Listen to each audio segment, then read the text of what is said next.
ہمارے حضرت حکیم الامت مولانا تھانوی رحمۃ اللہ علیہ کے سامنے ایک شخص نے کہا کہ جی احمد رضا بریلوی نے تو یہ بات لکھی ہے، اس طرح کہہ دیا۔ آپ جانتے ہیں کہ مولانا احمد رضا خان بریلوی جو ہیں انہوں نے ہمارے اکابر کے خلاف کفر کے فتوے دیے، تو حضرت نے ڈانٹا ہوں کہ تم ایسے نام کیوں لے رہے ہو بغیر کسی تعظیمی لقب، مولوی کہتے، مولانا کہتے، مولانا احمد رضا خان بریلوی کہتے، تم نے صرف احمد رضا خان بریلوی کیوں کہا؟ یعنی گویا اس کو بھی ان کی توہین سمجھا اور ٹوکا کہ ٹھیک ہے تمہارے خلاف دوسرے مسلک کے آدمی ہیں، ہمارے اوپر فتوے بھی لگائے، لیکن ہم اپنی زبان کو گندا نہیں کریں گے، ہم اپنی زبان سے ان کی توہین نہیں کریں گے۔ تو اللہ تبارک و تعالیٰ نے ہمارے اکابر کو ایسا بنایا کہ اپنی زبان کو ہمیشہ دائرے میں رکھتے۔ السلام علیکم ورحمۃ اللہ، لا حول ولا قوة الا باللہ، حسبنا اللہ ونعم الوکیل، یا حی یا قیوم برحمتک استغیث، لا الہ الا انت سبحانک انی کنت من الظالمین، ربنا آتنا من لدنک رحمة وہیئ لنا من امرنا رشدا، اللہم صل علی محمد وعلى آل محمد واصحاب محمد وازواج محمد وامت محمد اجمعین الى یوم الدین، آمین۔ الحمد للہ رب العالمین والصلاة والسلام علی سید الانبیاء والمرسلین وعلی آلہ واصحابہ اجمعین الى یوم الدین۔ الحمد للہ آج 14 جنوری 2024 کو سنڈے کے دن ہمارا یہ پبلک سیشن نمبر 129 ہوگا۔ آپ کے یہ ریئل ٹائم کوسچنز پرچیوں کی شکل میں میرے پاس آ چکے ہیں، انشاءاللہ انہیں میں بعد میں ڈسکس کروں گا۔ پہلے کرنٹ افیئر کے طور پر ایک ایشو میں نے ڈسکس کرنا ہے، اور وہ ہے جو دیوبندی مکتب فکر ہے،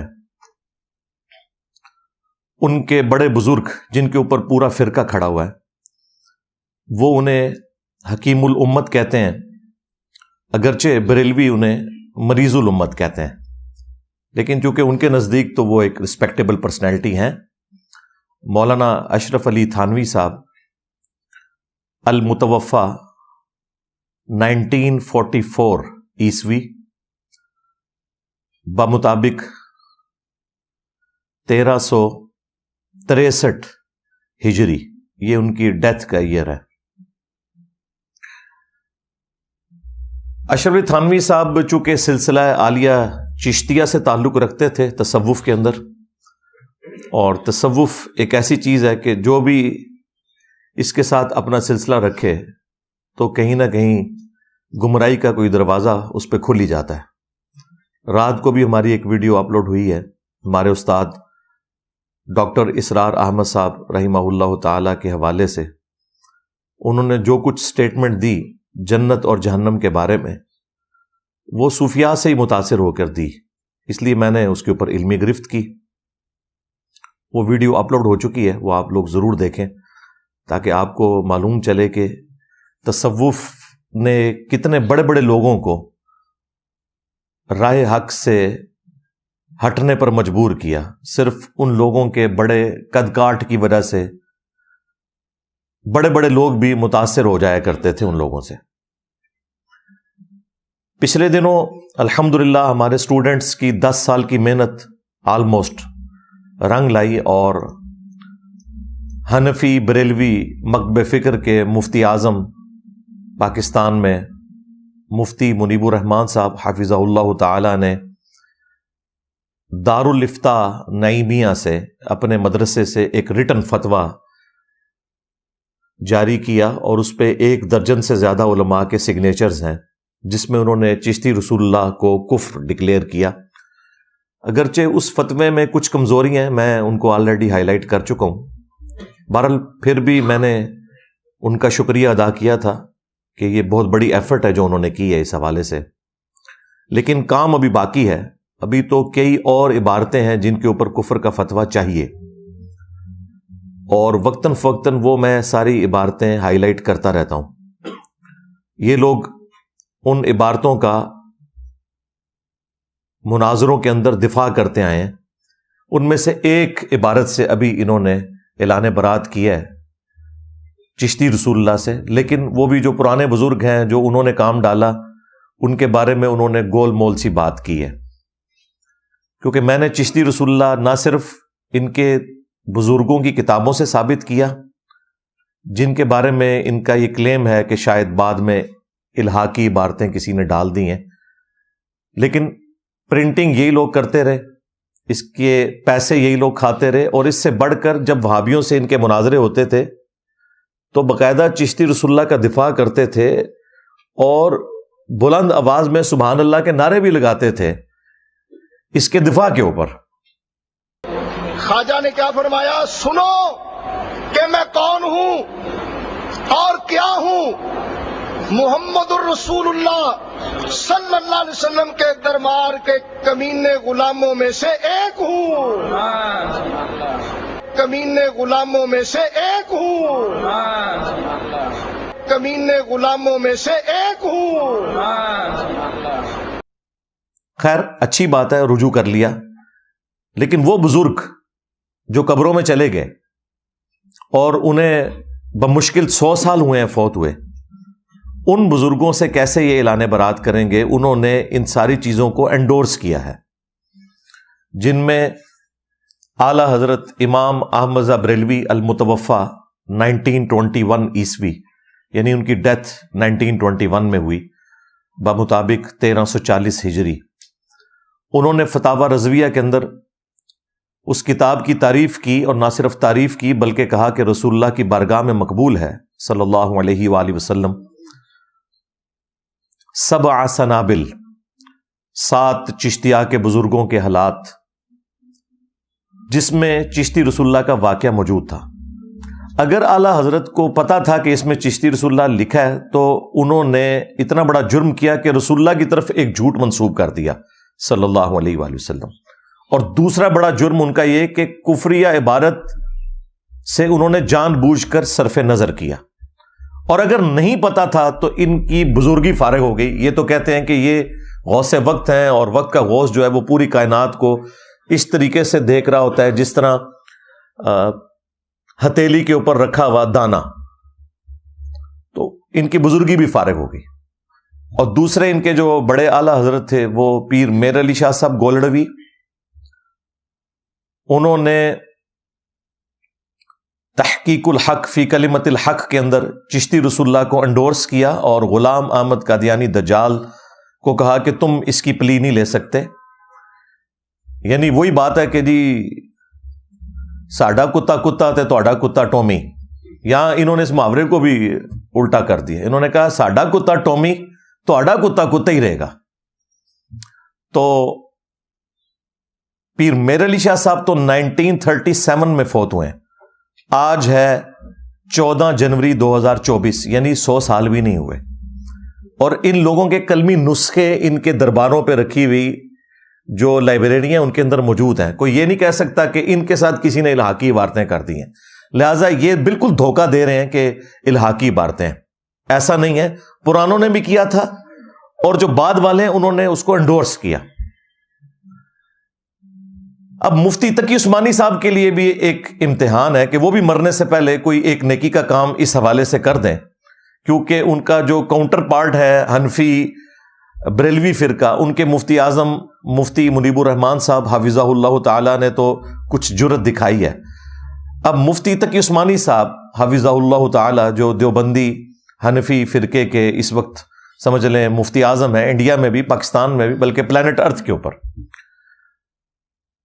ان کو چاہیے کہ وہ بھی چشتی رسول اللہ کا دفاع جو ان کے حکیم الامت نے کیا اس سے بھی اعلان برات کریں، اور تھانوی رسول اللہ جو حکیم الامت صاحب نے انڈورس کیا اس سے بھی اعلان برات کریں.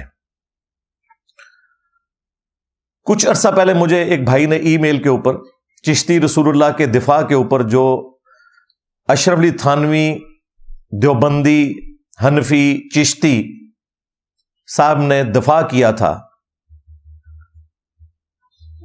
وہ دفاع جو ہے وہ ایک بک کی شکل میں انہوں نے جو کتاب لکھی تھی وہ مجھے بھیجا. پھر میں نے کنفرم کیا، پھر علماء دیوبند کو باقاعدہ میں نے وہ بک بھیجی کہ آپ کنفرم کریں. انہوں نے کہا ہاں جی یہ ہمارے بزرگوں نے کیا ہے. اور وہ پھر پریشان بھی ہو گئے کہ لو جی یہ مطلب ہے ہوں پھر اگلا لیکچر دیو گے تسی؟ میں کہا جی بالکل دیاں گے, اسی تے تیار بیٹھے ہیں. ہاں سارے گاہک ساڈے کول ہی آندے نے. یعنی دیکھیں پھر بھی ان لوگوں کی جرت نہیں ہو رہی کہ یہ کہہ دیں کہ جی ہم لیکچر دینے سے پہلے اعلان برات کرتے ہیں اس کتاب سے یا ان بزرگوں سے. وہ ان کو توفیق نہیں ملنی, کیونکہ اللہ تعالیٰ نے انہیں ان کی گمراہی میں سرگرداں چھوڑ دیا ہے, سیدھی سی بات ہے.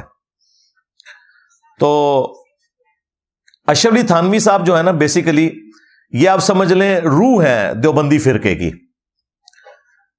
سلسلہ عالیہ چشتیہ میں یہ بیعت بھی تھے. پیچھے سے سارے ایک ہی ہیں, یہ امداد اللہ مہاجر مکی, ان کو بزرگ مانتے ہیں. پیر میر علی شاہ صاحب بھی ان کو بزرگ مانتے ہیں. احمد بریلوی صاحب بھی ان کو بزرگ مانتے ہیں. دیوبندیوں کے تینوں بڑے, سب سے پہلے رشید احمد گنگوئی صاحب, اس کے بعد قاسم نانوتوی صاحب, وہی میاں والے. یہ دونوں وہ یعنی فائل اس میں گنگوئی صاحب ہیں اور مفعول جو ہیں وہ قاسم نانوتوی صاحب. اور تیسرے نمبر کے اوپر اشرف علی تھانوی صاحب. تو تھانوی صاحب جو ہیں یہ تین ان بڑوں میں آتے ہیں. بلکہ آپ کو حیرانگی ہوگی کہ تبلیغی جماعت جب بنی 1926 میں, تو تبلیغی جماعت کے جو بانی تھے الیاس کاندلوی صاحب, انہوں نے باقاعدہ بارہا یہ اناؤنسمنٹ کی کہ تعلیمات اشرف علی تھانوی صاحب کی ہوں گی, طریقہ ہمارا ہوگا تبلیغی جماعت میں. کیونکہ وہ بھی اشرف علی تھانوی صاحب سے انتہائی عقیدت رکھتے تھے. 1944 میں الیاس کاندلوی صاحب کی ڈیتھ ہوئی, اور 1944 کے اندر ہی اشرف علی تھانوی صاحب کی بھی ڈیتھ ہوئی. یہ دونوں ایک ہی سال میں فوت ہوئے. لہذا تبلیغی جماعت والے جو ہمارے بھائی ہیں بڑے مخلص ہیں, ان کے سامنے بھی ہم یہ ہائی لائٹ کر رہے ہیں, کیونکہ فضائل اعمال کے اندر بھی جگہ جگہ شیخ زکریا کاندلوی صاحب نے تھانوی صاحب کے حوالے دیے ہیں, اور باقاعدہ چشتیہ کو ڈسکس کیا ہے, کیونکہ وہ بھی چشتی تھے. اور ان کے جو پیر صاحب خلیل احمد سہارنپوری وہ بھی چشتی تھے, اور یہی سہارنپوری صاحب ہیں خلیل احمد جنہوں نے المہند علی المفند لکھی ہے, یعنی عقائد علماء دیوبند. یعنی جو المہند علی المفند ہے یہ چشتیہ کے ایک بزرگوں میں سے ایک بزرگ نے لکھی, جو کہ چشتیہ میں دیوبندی چشتی ہیں. اور اس کتاب کے اوپر سگنیچر کیے ہوئے ہیں اشرف علی تھانوی صاحب نے. اور جب انہوں نے سگنیچر کیے ہیں تو اپنے نام کے ساتھ لکھا ہے اشرف علی تھانوی حنفی چشتی, دیوبندی نہیں لکھا, چونکہ وہ دیوبند کے امام ہیں نا, تو وہ خود تو اپنے آپ کو دیوبندی نہیں کہہ سکتے تھے. تو ان کی نسبت سے ایک دیوبند کا سلسلہ چلا آگے. تو باقاعدہ انہوں نے لکھا ہے حنفی چشتی اپنے نام کے ساتھ. پھر المہند علی المفند کے سٹارٹ میں جب علماء عرب نے 26 کوسچنز بھیجے دیوبندیوں کو کہ بھئی ہند سے جو اعلیٰ حضرت کا فتویٰ آیا ہے تم لوگوں پر, حسام الحرمین انہوں نے لکھی ہے, تو ہمیں خدشہ ہے کہ تم لوگ بھی وہابی ہو. اس زمانے میں صوفیوں کی حکومت تھی سعودیہ پر, یہ 1926 سے پہلے کی بات ہے.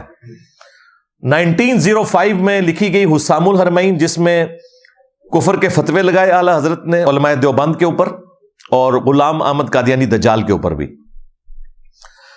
تو 1906 میں علماء عرب کی طرف سے دیوبند میں عربی میں 26 کوسچنز آئے کہ آپ ہمیں یہ بتائیں کہ آپ وہابی تو نہیں ہیں, اور ایک ایک چیز کو کلیئر کریں. تو المہند علی المفند, ہند کی تلوار ایک پاگل سٹھیائے ہوئے بابے کے اوپر, یعنی احمد بریلوی کے اوپر, کیونکہ انہوں نے اپنی کتاب کا نام رکھا تھا حسام الحرمین, حرمین کی تلوار. تو تلوار کا مقابلہ ظاہر ہے تلوار سے ہوگا. تو انہوں نے اس کے جواب میں سٹارٹ ہی میں لکھا کہ آپ کو غلط فہمی ہوئی ہے, ہم تو امام ابو حنیفہ رحمۃ اللہ علیہ کے ماننے والے ہیں, ہم فقہ میں ان کی پیروی کرتے ہیں, اور عقیدوں میں ہم پیروکار ہیں ابو المنصور ماتوریدی اور ابو الحسن اشعری کے. اچھا عقیدوں میں یہ حنفی نہیں ہے, حنفی یہ صرف فقہ میں ہے, کیونکہ ان کے نزدیک امام حنیفہ کے کئی عقیدے جو ہیں نا وہ قرآن و سنت کے منافی ہیں. پلس یہ کہتے ہیں جی عقیدوں میں تقلید نہیں ہوتی, عقیدے نص قطعی سے ثابت ہونے چاہیے. البتہ جو ہمارے بزرگوں نے تفصیلات لکھی ہیں, ابو الحسن اشعری نے اور ابو المنصور ماتوریدی. اب یہ پرانے بزرگ ہیں, یہ بھی 30ویں صدی ہجری کے اندر جب معتزلہ کا ایک سمجھ لیں ڈنکا بج رہا تھا, اس وقت یہ لوگ اہل سنت کی طرف سے ایک نمائندہ علماء تھے, وہ الگ سے ایک بحث ہے. تو سٹارٹ میں انہوں نے خود مانا ہے کہ ہم عقیدوں میں امام حنیفہ کے فالوور نہیں ہیں, بلکہ ابو الحسن اشعری کے اور ابو المنصور ماتوریدی کے فالوور ہیں. اور پھر انہوں نے ساتھ لکھا کہ ہم تصوف میں سلسلہ عالیہ قادریہ, چشتیہ, نقشبندیہ اور سہروردیہ کے فالوور ہیں. یہ کون لکھ رہے ہیں؟ دیوبندی. اور 1995 تک رائے ونڈ کے اجتماع میں بھی باقاعدہ مولانا انعام الحسن صاحب باقاعدہ بیعت لیا کرتے تھے سارے لوگوں کی. اب اتنے لوگوں کی بیعت تو مشکل تھی, تو وہ رسیاں پھینکتے تھے. وہ رسی ادھر پکڑی ہوتی تھی, ایک لمبی سی رسی پھینکتے تھے, تو وہ رسی کو جو پکڑتے تھے تو وہ بیعت ہو جاتی تھی. پھر 1995 میں ان کی کمر ٹوٹ گئی, کسی ایک امیر کے اوپر یہ متفق نہیں ہو سکے. پھر شورا بنی, اور شورا بھی آہستہ آہستہ کر کے جب بزرگ فوت ہوئے تو 2015 کے اندر, یعنی آج سے آلموسٹ 9 سال پہلے, جو سعد کاندلوی صاحب تھے انڈیا والے, انہوں نے اپنی جماعت علیحدہ کر لی. انہوں نے کہا کہ چونکہ یہ ہمارے بزرگوں کی لیگیسی ہم لے کے چل رہے ہیں تو اب میں امیر بنوں گا. رائے ونڈ والے علیحدہ ہو گئے, بنگلہ دیش والے جو تھے وہ رائے ونڈ کے ساتھ مل گئے, اور انڈیا کی جو تبلیغی جماعت, جہاں سے تبلیغی جماعت نظام الدین دہلی سے شروع ہوئی, وہ علیحدہ ہو گئی. اور پھر اس کا اینڈ رزلٹ یہ نکلا کہ وہاں پر سعد کاندلوی صاحب نے کچھ ریفارمز کی, فضائل اعمال کے اوپر انہوں نے بندی لگا دی کہ یہ قصے کہانی ہے, اس کو ختم کریں. حالانکہ ان کے بزرگوں کی لکھی ہوئی تھی, لیکن اس سے جان چھڑائی انہوں نے. اس کی وجہ سے پھر دیوبند مدرسے نے فتویٰ دے دیا کہ سعد کاندلوی جو ہے یہ فارغ ہو گیا ہے. اور اسی بنگلہ والی مسجد جہاں سے تبلیغی جماعت شروع ہوئی تھی, اس کو دوسرے دیوبندیوں نے کہا یہ مسجد درار ہے. ہاں جی. اور ان کے مقابلے پر جو رائے ونڈ والی تبلیغی جماعت نے جو مسجد بنائی, انہوں نے کہا یہ آپ کی مسجد مسجد درار ہے, وہ جو منافقین کی مسجد تھی. یہ ایک فرقے کے اندر میں آپ کو بتا رہا ہوں, یعنی حنفی دیوبندی فرقے کے اندر 2 مسجد درار. ابھی تو حنفی بریلوی بھی باقی ہیں. خیر, یہ سارے کا سارا سلسلہ ہوا. اور مفتی تقی عثمانی صاحب حفظہ اللہ تعالی سے میں ریکویسٹ کروں گا کہ آپ بھی مرنے سے پہلے یہ ایک کارنامہ کر لیں. اللہ کے حضور کوئی آپ کی بخشش کا سامان بھی بن جائے گا, ورنہ میں نے تو یہ زخم چھیلتے رہنا ہے. ہاں, یہ ذہن میں رکھیے گا. چشتی رسول اللہ ہو, تھانوی رسول اللہ ہو, شبلی رسول اللہ ہو, صادق رسول اللہ ہو, معاویہ رسول اللہ ہو, یہ جتنے بھی آپ کے رسول اللہ ابھی تک چلتے آ رہے ہیں نعوذ باللہ, یہ میں نے سارے بار بار ان کو چھیلتے رہنا ہے, کیونکہ میرے پاس اور کوئی چارہ نہیں نا آپ کی پبلک کو جگانے کا. آپ نے تو اپنی پبلک کے دماغ بند, دیوبند دماغ بند کر دیے. میں وہ سنتے ہی نہیں ہیں قرآن و سنت, تو میں پھر ان کو وہ بلنڈرز دکھاؤں گا کہ جس کے بعد وہ سننے پر مجبور ہوں گے. اور الحمدللہ لوگوں نے حق قبول کیا ہے اللہ کے فضل سے. تقی عثمانی صاحب درس حدیث دیتے ہوئے سینکڑوں کے مجمع میں اپنے بزرگوں کی تعریف بیان کر رہے ہیں, اور کہتے ہیں دیکھیں اشرف علی تھانوی صاحب کے سامنے کسی نے احمد رضا بریلوی صاحب کو کہہ دیا کہ احمد رضا نے یہ لکھا ہے, اور ان کے ساتھ مولانا نہیں لگایا. اور پھر خود تقی عثمانی صاحب کہتے ہیں کہ حالانکہ آپ سب کو معلوم ہے کہ مولانا احمد رضا بریلوی صاحب نے ہمارے بزرگوں کے اوپر کفر کے فتوے لگائے ہوئے ہیں, اور ٹی وی میں آ کے یہ لوگ کہتے ہیں نہیں ہم ایک دوسرے کو مسلمان سمجھتے ہیں. کتنی 2 نمبری ہے. اچھا, اور اس میں وہ کہتے ہیں کہ دیکھیں اشرف علی تھانوی صاحب کتنے اپ رائٹ تھے, انہوں نے اپنے اس مرید کو ڈانٹ دیا اور کہا کہ بھئی میرے سامنے احمد رضا بریلوی صاحب کا نام اتنی بدتمیزی سے نہ لو, اگرچہ انہوں نے مجھے کافر کہا ہوا ہے, لیکن ان کے نام کے ساتھ مولانا تو کم از کم لگاؤ. اور اس پہ پھر تقی عثمانی صاحب پتہ کیا کہتے ہیں, دیکھیں اللہ نے ہمارے بزرگوں کو کیسا بنایا تھا, اللہ نے ہمارے بزرگوں کو ایسا بنایا تھا. ہمارے حضرت حکیم الامت مولانا تھانوی رحمۃ اللہ علیہ کے سامنے ایک شخص نے کہا کہ جی احمد رضا بریلوی نے تو یہ بات لکھی ہے, اس طرح کہہ دیا. آپ جانتے ہیں کہ مولانا احمد رضا خان بریلوی جو ہیں انہوں نے ہمارے اکابر کے خلاف کفر کے فتوے دیے, تو حضرت نے ڈانٹا ہوں کہ تم ایسے نام کیوں لے رہے ہو بغیر کسی تعظیمی لقب. مولوی کہتے, مولانا کہتے, مولانا احمد رضا خان بریلوی کہتے, تم نے صرف احمد رضا خان بریلوی کیوں کہا؟ یعنی گویا اس کو بھی ان کی توہین سمجھا اور ٹوکا کہ ٹھیک ہے تمہارے خلاف دوسرے مسلک کے آدمی ہیں, ہمارے اوپر فتوے بھی لگائے, لیکن ہم اپنی زبان کو گندا نہیں کریں گے, ہم اپنی زبان سے ان کی توہین نہیں کریں گے. تو اللہ تبارک و تعالیٰ نے ہمارے اکابر کو ایسا بنایا کہ اپنی زبان کو ہمیشہ دائرے میں رکھتے. لوگ بھی بڑے خوش ہوئے کہ واقعی دوسرے کافر کہہ رہے ہیں اور یہ ان کو رسپیکٹ دے رہے ہیں. تو تقی عثمانی صاحب یہ 2 نمبری چھوڑ دیں, اللہ سے ڈر جائیں. آپ کو پتا ہے کہ آپ کے بزرگوں کو اللہ نے کیسا بنایا تھا. یہی اشرف علی تھانوی, اس نے المحند علی المفند کے اوپر سگنیچر کیے ہوئے ہیں, جس کتاب کا نام یہ ہے کہ اسی احمد رضا بریلوی کو المفند یعنی سٹھایا ہوا پاگل بابا کہا گیا. کتاب کا نام یہ ہے. پھر اشرف علی تھانوی صاحب جب سگنیچر کر رہے تھے, انہوں نے اس کتاب کو نہیں پڑھا کہ کتاب کے نام میں احمد رضا بریلوی کو پاگل انسان کہا گیا ہے. نمبر 2,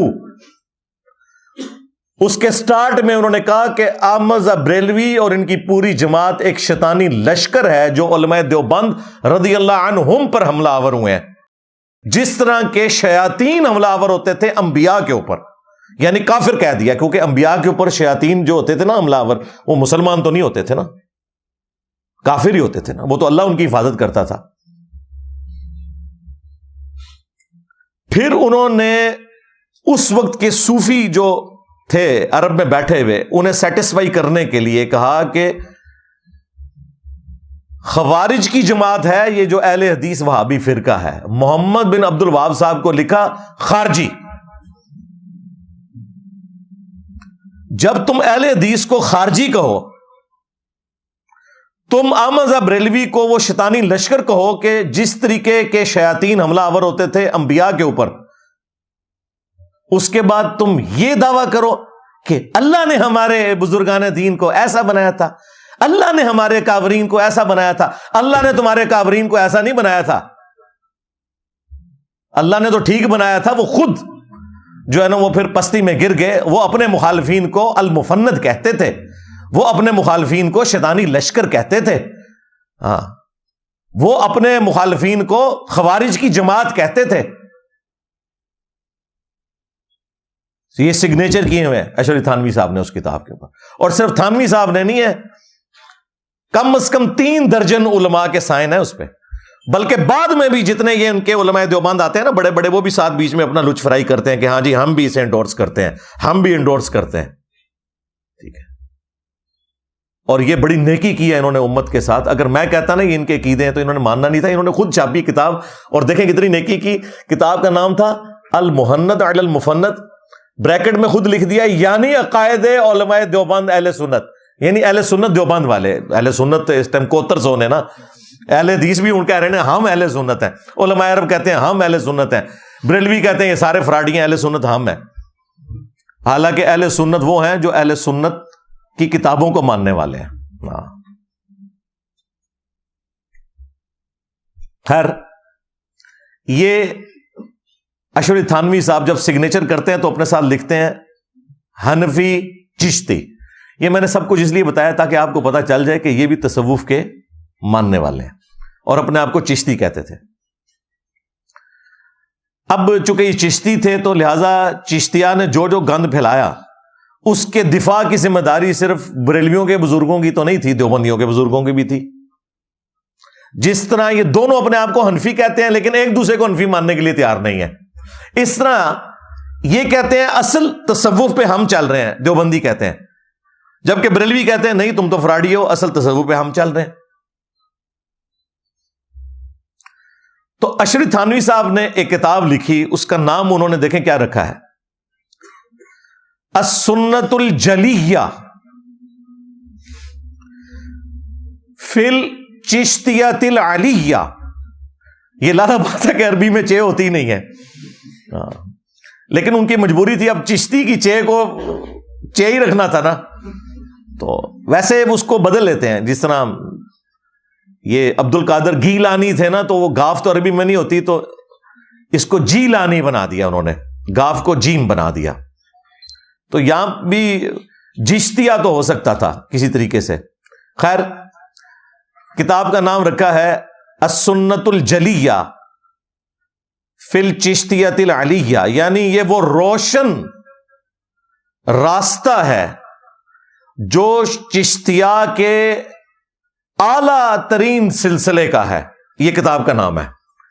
اور اس کتاب میں کیا انہوں نے کیا ہے، انہوں نے کہا کہ جب ان پر اعتراض ہوا کہ اس میں تو چشتی رسول اللہ والا واقعہ ہے، تو انہوں نے وہ اس واقعے کا بھی دفاع کیا، اور بھی کافی صوفیاء کی کہانیاں اس میں لکھی ہوئی ہیں، وہ اس کے اوپر نہ دفاع کرتے ہیں. ہمارے لیے خیر یہ اہم ہے کہ ہم یہ بتائیں کہ انہوں نے یہ دفاع کیسے کیا اور پھر اس کی انجینئرنگ کریں. ہاں، لیکن انجینئرنگ سے پہلے ایک دفعہ ذرا دروشی پڑھ لیں. اللہم صلی علی محمد وعلی آل محمد واصحاب محمد وازواج محمد وامت محمد اجمعین الی یوم الدین آمین. ہاں جی جناب، یہ تھانوی صاحب کی جو کتاب ہے السنت الجلیہ فی الچشتیۃ العلیہ، اس کتاب میں جو باب سوم ہے، یعنی 3rd چیپٹر، پیج نمبر 124، اس کے اوپر وہی واقعہ لکھا ہوا ہے جو ہشت بہشت کے اندر خواجہ قطب الدین بختیار کاکی نے، یہ کاکی جو ہے نا وہ یہ پنجابی والا کاکی نہیں ہے، ذہن میں رکھیے گا. ہاں، اپنے پیر و مرشد معین الدین چشتی اجمیری المتوفا 633 ہجری کے بارے میں لکھا ہے. اور دیکھیں مجلس چہارم واقعہ نمبر 30، وہ کہتے ہیں کہ ایک مرتبہ شیخ معین الدین کی خدمت میں حاضر تھا، یعنی وہ خواجہ قطب الدین کہتے ہیں. اور خواجہ قطب الدین جو ہیں یہ پیر ہیں فرید الدین گنج شکر کے، وہ پاک پتن والے، جہاں خان صاحب جاتے ہوتے ہیں، وہ والا پاک پتن.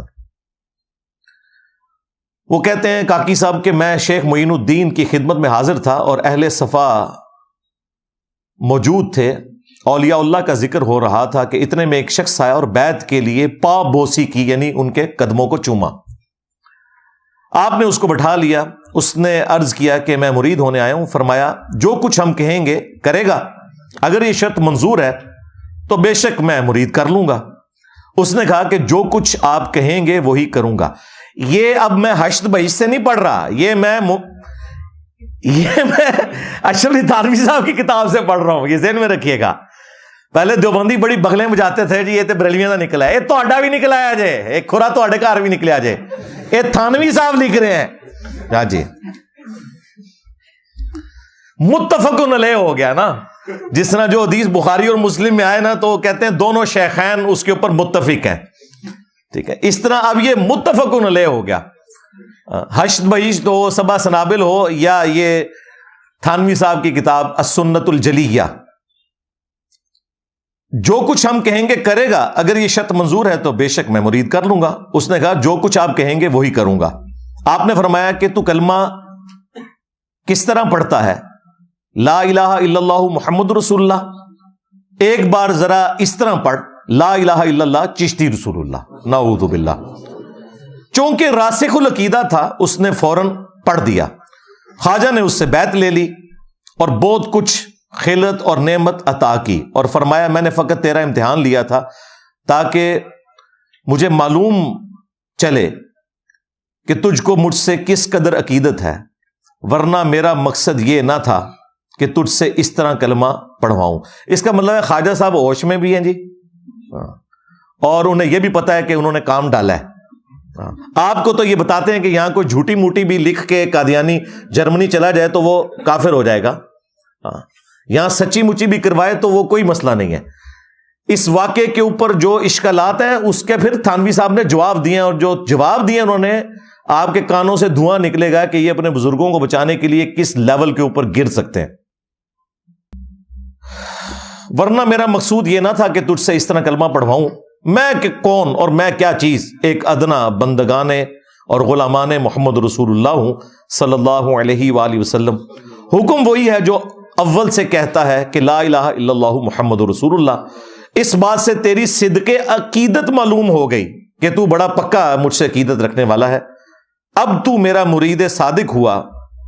مرید کو ایسا ہی چاہیے کہ اپنے پیر کی خدمت میں صادق اور راسخ ہو۔ یہاں پہ جناب واقعہ ختم ہوا۔ اس کے بعد جو اس واقعے کے اوپر اعتراضات ہیں نا، اس کے جوابات دے رہے ہیں تھانوی صاحب۔ اشکال، وہ کہتے ہیں اس کے اوپر کسی کو اشکال ہو سکتا ہے، ایمبیگوٹی انگریزی میں کہہ لیں۔ کیا امتحان کے لیے کلمہ کفر کہلوانا جائز ہے؟ ویسے عام مسلمان سے پوچھیں، جس کو کبھی کوئی بریلوی دیوبندی نے ڈسا نہ ہو، اور اس سے پوچھا جائے کہ کیا کوئی شخص اپنے نام کا کلمہ پڑھوا سکتا ہے، صرف چیک کرنے کے لیے، سارے کانوں کو ہاتھ لگائیں گے کہ نہیں؟ مجھے بتائیں، کوئی دنیا دار بندہ بھی ہو۔ لیکن یہ تصوف کے ماننے والے ایسے بے شرم لوگ ہوتے ہیں کہ یہ اپنے بزرگوں کو بچا لیتے ہیں چاہے ان کو اپنا ایمان دینا پڑ جائے۔ آپ کو انہوں نے یہ کہانی کروائی ہوئی ہے، اور جو بالکل صحیح کہانی ہے کہ اگر کوئی جھوٹی موٹی بھی قادیانی لکھ کے جرمنی چلا گیا تو وہ قادیانی ہو گیا، اگرچہ دل میں ایمان تھا، کیونکہ زندگی موت کی کشمکش نہیں تھی۔ ہاں، زندگی موت کی کشمکش ہو، جان بچانے کے لیے آخری درجے میں اجازت ہے، آپ کلمات کفر بک سکتے ہیں، سورہ النحل کے اندر آیا، لیکن یہ جواز کی حد تک ہے۔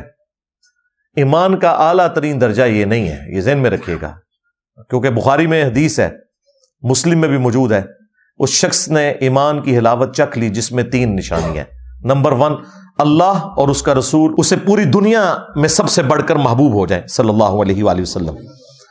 دوستی اور دشمنی کا معیار اللہ کی ذات ہو، اور تیسری چیز، کفر کی طرف لوٹایا جانا اس کے لیے اتنا ہی مشکل ہو جائے جتنا زندہ آگ میں جلایا جانا، یعنی وہ آگ میں جل جائے لیکن کفر نہ کرے۔ یہ اعلیٰ ترین درجہ ہے، اور یہی وہ چیز ہے جو سنن ابن ماجہ میں ہے۔ نبی الاسلام نے جو وصیت فرمائی تھی نا کہ اللہ کے ساتھ شرک نہ کرنا، خواہ تمہیں سولی دے دیا جائے، تمہیں آگ میں ڈال دیا جائے، تمہارے ٹکڑے ٹکڑے کر دیے جائیں، اللہ کے ساتھ شرک نہ کرنا، وہ ایمان کا اعلیٰ ترین درجہ ہے۔ لیکن جان بچانے کے لیے زندگی موت کی کشمکش میں آپ یہ کر سکتے ہیں کہ آپ کلمات کفر بولیں دل میں ایمان رکھتے ہوئے، لیکن یہاں تو کوئی زندگی موت کی کشمکش ہی نہیں ہے، کوئی جواز ہی نہیں پیدا ہوتا امتحان کے لیے۔ کیا سیدنا ابوبکر اور عمر، عثمان و علی رضی اللہ عنہم اجمعین وعلیہم السلام اجمعین امتحان کے لیے پہلے اپنے نام کا کلمہ پڑھواتے تھے؟ اچھا، اب 3 انہوں نے بیچ میں پوائنٹس ڈسکس کیے۔ وہ اشکال کے بعد لکھتے ہیں کہ کلمہ کفر جب ہے کہ تعویل ممکن نہ ہو۔ دیکھو، بابا ہے تو کہتے ہیں تعویل کریں گے، بچائیں گے بابے کو۔ یار کہہ دو کہ بابا جو ہے سٹھیا گیا تھا،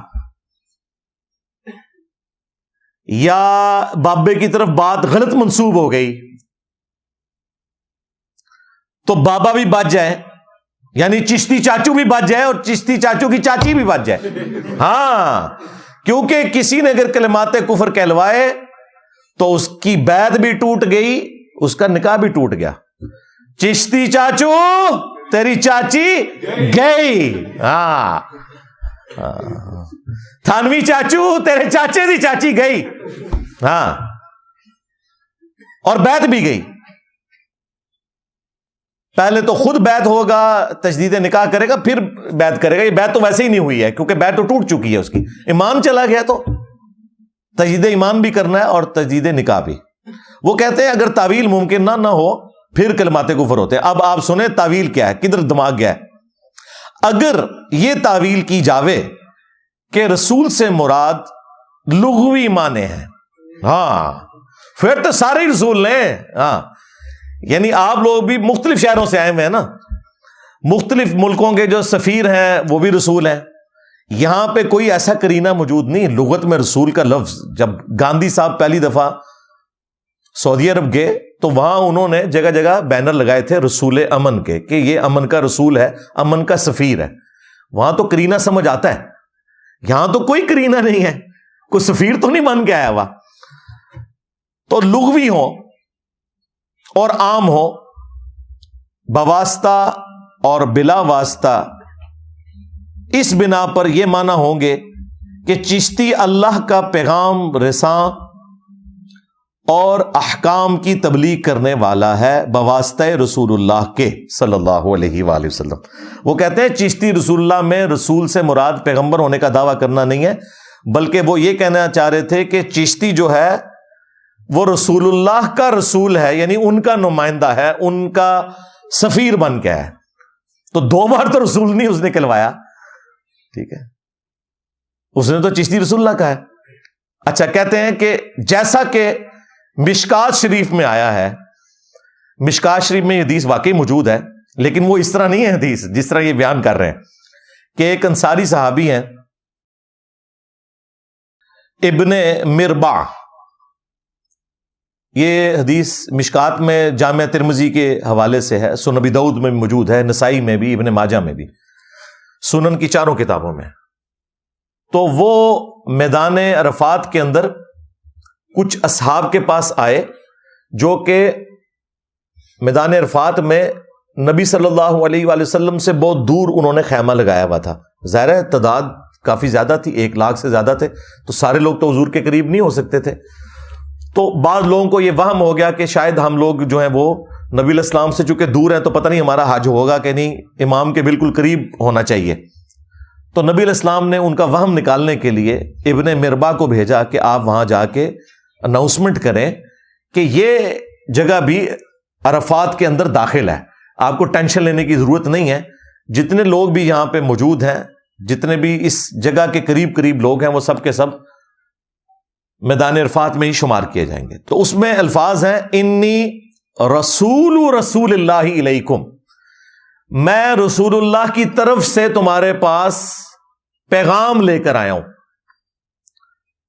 تو اس میں 2 دفعہ رسول کا لفظ موجود ہے، ایک دفعہ لغت کے معنوں میں اور ایک دفعہ نبی علیہ السلام کے حوالے سے، کہ نبی علیہ السلام نے مجھے اپنا نمائندہ بنا کے تمہارے پاس بھیجا ہے تاکہ انہیں یہ یقین آ جائے کہ وہ اپنی طرف سے نہیں بات کر رہا، نبی علیہ السلام نے بھیجا ہے.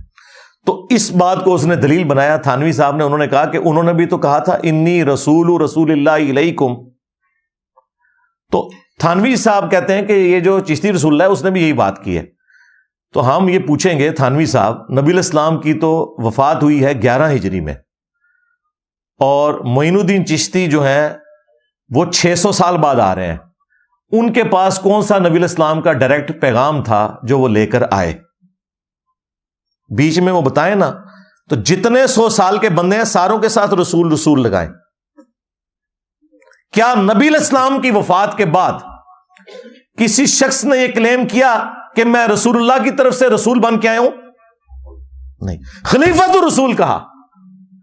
یہ تھانوی صاحب ہوتے نا تو یہ بھی مت دیتے خلفائے راشدین کو کہ خلیفۃ الرسول نہ کو اپنے آپ کو، بلکہ کہو ہم رسول اللہ کے رسول ہیں. بھئی رسول اللہ کے رسول تو تب ہوتے جب نبی علیہ السلام اپنی زندگی میں کسی کی ڈیوٹی لگائیں کہ بھئی یہ پیغام لے کے چلے جاؤ. جب نبی علیہ السلام دنیا سے چلے گئے اس کے بعد کتاب و سنت کی تعلیمات ہیں، اس میں کوئی شخص یہ کلیم نہیں کر سکتا کہ میں رسول اللہ کا رسول ہوں. ہاں یہ کہہ سکتا ہے میں نبی علیہ السلام کی تعلیمات لے کے چل رہا ہوں، یا فوراً سکسیسر بنے حضرت ابوبکر صدیق، انہوں نے ٹرم یوز کی اپنے لیے خلیفۃ الرسول اللہ صلی اللہ علیہ وآلہ وسلم. کیوں؟ کہ وہ نبی علیہ السلام کی مسند پر صحابہ کرام کے اجماع سے بیٹھے تھے. اس کے بعد 2 دفعہ خلیفہ کا لفظ لگایا جاتا تھا حضرت عمر کے ساتھ، خلیفہ اور پھر خلیفۃ الرسول اللہ، یعنی رسول اللہ کے خلیفہ. تو پھر اصحاب نے مشورہ کیا کہ یہ تو اس طریقے سے تو خلیفہ لگاتے چلے جائیں گے، تو بہتر ہے کہ ہم آپ کو امیر المومنین کہیں. تو سیدنا عمر کے دور میں امیر المومنین کی ٹرم ڈیوائز کی گئی. یہ جو تھانوی صاحب والی ٹرم ہے نا، رسول اللہ علیکم، اس کی بنیاد سے کسی نے یہ چیزیں نہیں نکالی ہوئی تھی، لہذا یہ بالکل ان کی باطل تعویل ہے. پھر وہ کہتے ہیں کہ اسی طرح کی ایک مثال جو ہے سورہ یاسین میں بھی موجود ہے. حضرت عیسیٰ علیہ السلام نے بھی 2 رسول بھیجے تھے دعوت و تبلیغ کے لیے. یقیناً جب عیسیٰ علیہ السلام دنیا میں موجود تھے انہوں نے بھیجے، بالکل ٹھیک ہے، وہاں لغت کے معنوں میں آپ لیں، ہم کوئی نہیں، لیکن یہ تو بالکل اس کے ساتھ کوئی قرینہ نہیں بنتا. اور پھر انہوں نے کہا کہ امام حنیفہ اور امام ابو یوسف کے نزدیک بھی اس طرح کی چیزوں کی تعویل ممکن ہے کہ جب کوئی شخص اس طرح کی دوہری بات کر رہا ہو. بھئی تعویل کوئی ممکن نہیں ہے، اس طرح کی بات کی نہیں ہے ممکن، یہاں کوئی قرینہ ہی نہیں ہے. پھر وہ دوسرا اشکال جو ہے نا وہ کہتے ہیں کہ البتہ یہ سوال باقی رہا کہ یہ جو اس نے چشتی رسول اللہ جو کلمہ پڑھوایا ہے اس کا استعمال جائز نہیں، یعنی یہ طریقہ اڈاپٹ کرنا جائز نہیں ہے.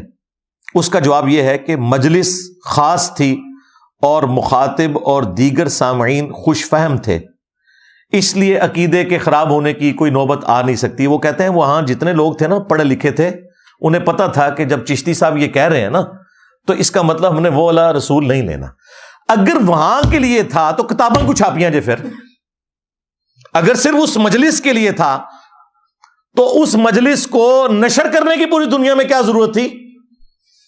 جو تم چاہ رہے تھے کہ پبلک کو نہ پتا چلے، صرف خاص لوگوں کو پتا چلے، اور خاص لوگ جو ہے وہ چشتی رسول سے مراد وہ والا رسول نہیں لیں گے، تو پھر یہ تم نے ساری چیزیں لکھی، پرنٹ کی، پبلک میں بانٹی، الٹا بزرگیاں ویل کی، اس کی بنیاد کے اوپر مناظرے کیے تم لوگوں نے. تو یہ بات بھی تمہاری بالکل باطل ہے. اگر یہ خاص لوگوں کے لیے ہوتا تو وہیں رہنا چاہیے تھا. وہ خاص لوگوں کا کام نہیں تھا کہ یہ گند جو اندر گھولا تھا یہ پبلک میں بھی عام کرتے اور پرنٹ کر کے بتاتے جی ہمارے بزرگوں کے. اور یہ اصل میں ان کے اوپر جب برا وقت آیا تو یہ اس قسم کی تعویلات کر رہے ہیں. ادروائز یہ لوگ ان ساری چیزوں کو تصوف کے نام کے اوپر صحیح مانتے ہیں. خیر یہ بالکل ان کی یہ بات بالکل غلط ہے. وہ کہتے ہیں عقیدے کا فساد نہیں ہوگا کیونکہ وہاں سارے سمجھدار لوگ بیٹھے ہیں. وہ اللہ دے بندے تو آڈے مفتی نے انہوں دا علمی لیول بھی سانو پتا چل گیا ہے. انہوں کو بیٹھنے والے تو اس تو بڑے بٹ ہون گے. ہاں علمی لیول انہوں دا. تیسری بات وہ کہتے ہیں رہی یہ بات کہ آخر مصلحت ہی کیا تھی.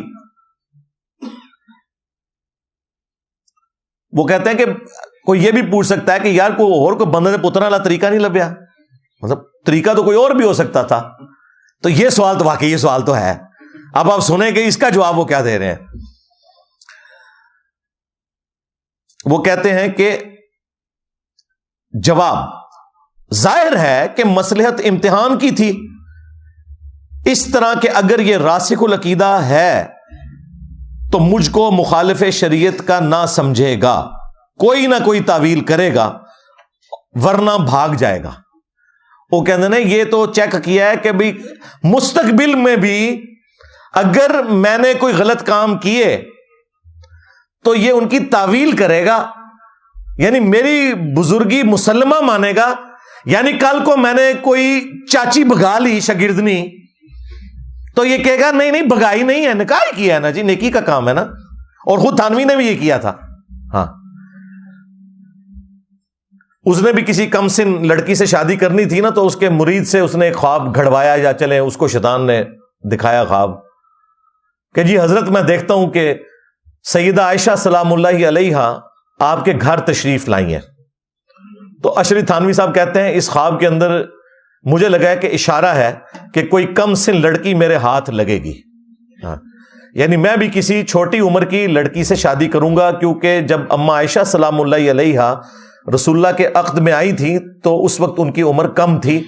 تو یہ میرے گھر میں جو تم نے حضرت عائشہ کو دیکھا ہے اس کی تعبیر میں، یہ خوابوں کی تعبیر ہو رہی ہے. ماں کو دیکھ کے چاچے ان کے چاچیاں بگا رہے ہیں، چلیں بعد میں نکاح کر رہے ہیں. تو یہاں پہ بھی دیکھیں تھانوی صاحب، میں نے آپ کو کہا تھا نا یہ پرانے بزرگوں کی عزت اس لیے کرتے ہیں تاکہ کل کو انہوں نے خود کام ڈالنا ہو نا تو ان کے ماننے والے بھی تعویل کریں جس طرح انہوں نے اپنے بزرگوں کی ہے.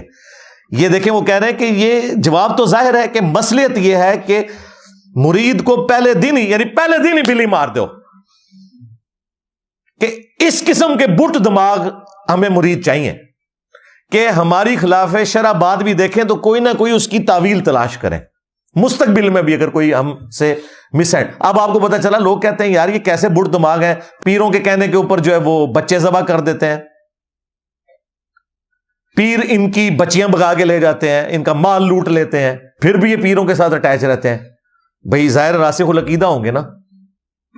تو وہ کہہ رہے ہیں یہ اس لیے تھا تاکہ یہ کنفرم کیا جائے. اللہ کے بندو یہ چیز تو رسول اللہ صلی اللہ علیہ وآلہ وسلم نے اپنے صحابہ کو تعلیم نہیں فرمائی کہ تم نے یہ کچھ کرنا ہے. سورہ یوسف میں واضح اللہ تعالیٰ نے فرمایا رسول اللہ صلی اللہ علیہ وآلہ وسلم کو سینٹرڈ کرتے ہوئے، قُلْ هَٰذِهِ سَبِيلِي أَدْعُو إِلَى اللَّهِ، اے نبی تم فرماؤ کہ یہ ہے میرا راستہ، اور راستہ کیا ہے کہ میں لوگوں کو اللہ کی طرف بلاتا ہوں، عَلَىٰ بَصِيرَةٍ، اندھے بن کے نہیں، آنکھیں کھول کر، پوری بصیرت کے ساتھ، انا ومن اتبعنی، میں بھی آنکھیں کھول کر اس راستے پہ چل رہا ہوں، اور میری اتباع کرنے والے بھی آنکھیں کھول کر اس راستے پر چل رہے ہیں۔ نبی علیہ السلام سے تو کہلوایا جا رہا ہے آپ فرما دیں کہ میں بھی آنکھیں کھول کر اور میرے ساتھی بھی آنکھیں کھول کر اس راستے پہ چل رہے ہیں۔ اور کیا تربیت کی ہے نبی علیہ السلام نے اپنے ساتھیوں کی۔ ابو داؤد میں، ابن ماجہ میں حدیث ہے، ایک صحابی نجدیوں کے شہر کوفہ میں ہیرا نامی جگہ پہ گئے، وہاں انہوں نے دیکھا کہ لوگ اپنے سردار کو سجدہ کر رہے ہیں، نبی علیہ السلام کو آ کے سجدہ کیا، آپ نے فرمایا سر اٹھا، یہ کیا کر رہے ہیں؟ ان کا یا رسول اللہ میں ہیرا گیا تھا، وہاں لوگ اپنے سردار کو سجدہ کر رہے تھے، تو آپ تو اللہ کے رسول ہیں، آپ کو کیوں نہ سجدہ کریں؟ یعنی انہوں نے قیاس کیا، یہ کہتے ہیں نا قیاس، اجتہاد بالکل جائز ہے، قرآن و سنت کے خلاف نہ ہو۔ اور صحابی کا قیاس اور اجتہاد نہیں نبی علیہ السلام نے مانا قرآن و سنت کے خلاف۔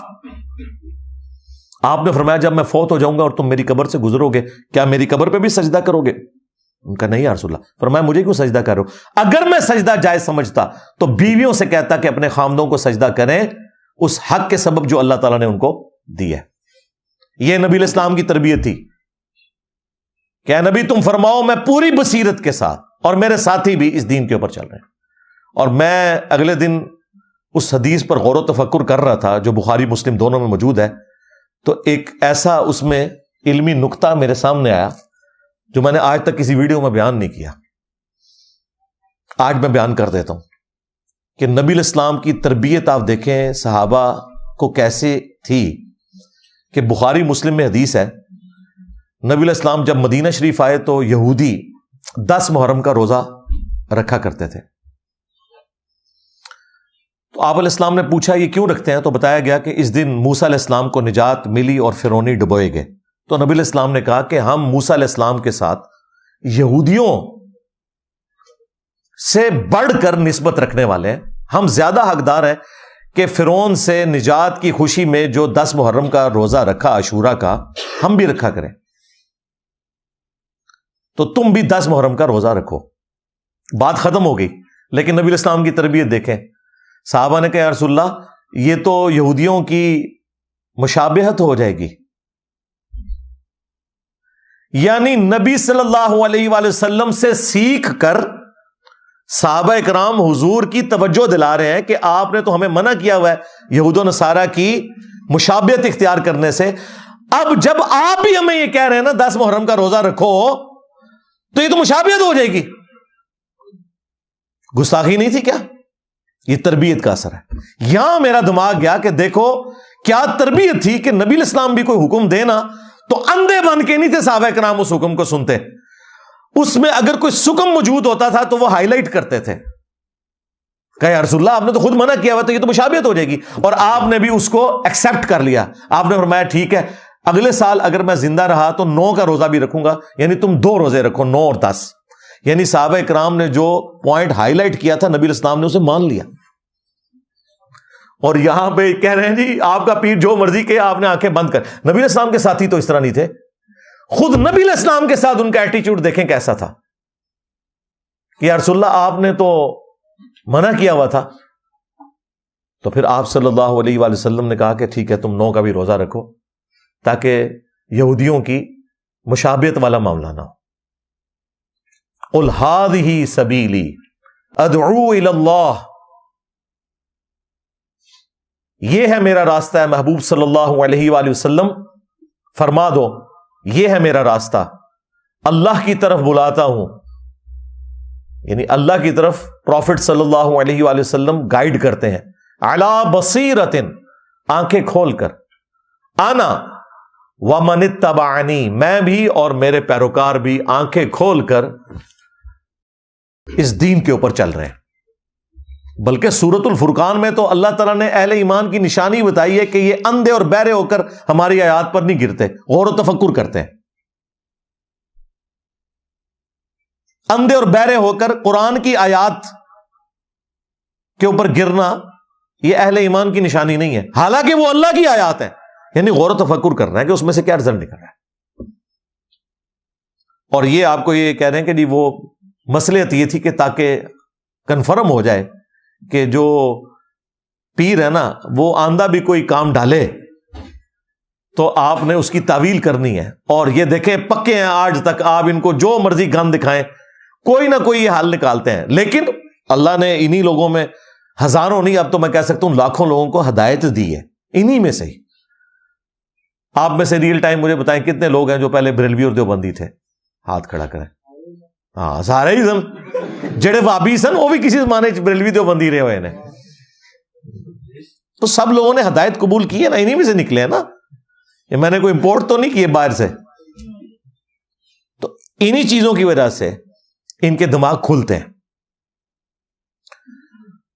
اب آ جائیں اس طرف جو تھانوی رسول اللہ والا کلمہ، جو میں نے اکثر کئی ایک ویڈیوز کے اندر اس کو ایڈریس کیا ہے، اور کبھی کوئی جواب دیتے ہیں کبھی کوئی جواب دیتے ہیں، جواب کوئی بن نہیں رہا.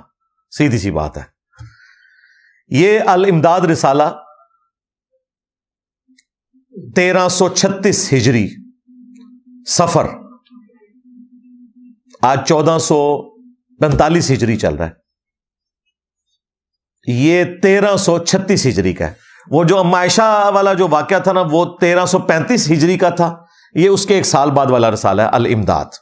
اور الامداد رسالہ انہوں نے امداد اللہ مہاجر مکی جو ان کے پیر تھے، جو بریلویوں اور دیوبندیوں کے مشترکہ بزرگ ہیں، ان کی نسبت سے اس رسالے کا نام رکھا ہوا ہے الامداد. تو اس میں ان کو ایک مرید خط لکھتا ہے بڑا لمبا کہ جب سے آپ کے ساتھ اٹیچ ہوں حضور، تو دل کی کیفیت بدل گئی ہے. حضور حضور حضور کر رہا ہے وہ. اور حضور جو ہے نا وہ اشری تھانوی صاحب کو کہہ رہا ہے. وہ ہمارے ایک کراچی کے مفتی صاحب نے نا اس واقعے کا دفاع کرنے کی کوشش کی، تو اس میں ان کا دیکھیں وہ تو حضور کہہ رہا ہے، حضور صلی اللہ علیہ وآلہ وسلم، صلی اللہ علیہ وآلہ وسلم کو نہیں لاتا. وہ پھر میں نے ہائی لائٹ کیا کہ بھائی یہ حضور ان کو نہیں کہہ رہا، وہ سٹارٹ ہی اس سے لے رہا ہے، جب سے حضور کا بیعت ہوں، جب سے حضور کے ساتھ اٹیچ ہوں تو یہ میری کیفیات ہیں. تو یہاں اس واقعے میں حضور وہ کہہ رہا ہے اشری تھانوی صاحب کو.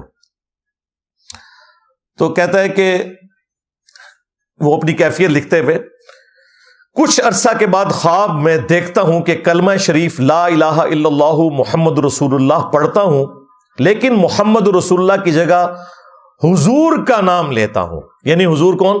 اشری تھانوی صاحب. کون تھانوی صاحب؟ جنہوں نے چشتی رسول اللہ کا دفاع کیا تھا. تو ظاہر ہے پھر تھانوی رسول اللہ بھی آنا چاہیے نا. دیکھو نا ان کی بھی تو بیچ میں کوئی کنٹریبیوشن ہونی چاہیے نا. سلسلہ جنیدیہ تھا. جب عبد القادر جیلانی آئے اس سلسلے میں تو ان کا نام عبد القادر تھا، اس کو سلسلہ قادریہ بنا دیا. اب جنیدیہ کو لوگ بھول ہی گئے. اور جب باپا جانی آیا ہے انہوں نے قادری بھی ہٹا کے اتاری لگا دیا. ان کا بھی حق ہے. اگر عبد القادر جیلانی کا یہ حق ہے کہ قادری لگا دے جنیدی کو ہٹا کے، تو اتار الیاس قادری صاحب کا حق نہیں ہے کہ وہ قادری کو ہٹا کے اتاری لگا دے. اپنے ساتھ وہ لکھ رہے ہیں قادری، رضوی، ضیائی، وہ اپنے تینوں پیروں کی نسبت، لیکن مرید اتاری لکھ رہے ہیں. تو کہتے ہیں کہ محمد رسول اللہ کی جگہ حضور کا نام لیتا ہوں. اتنے میں دل کے اندر خیال پیدا ہوا کہ تجھے غلطی ہوئی ہے. یہ ابھی خواب میں ہے، ابھی جاگے گا بھی. ہاں، کیونکہ جو دیوبندیوں کے علماء ہیں وہ ابھی تک خواب میں ہی ہے، وہ نہیں جاگے، لیکن وہ جاگ گیا تھا. وہ جاگ کے بھی یہی کچھ پڑھ رہا تھا.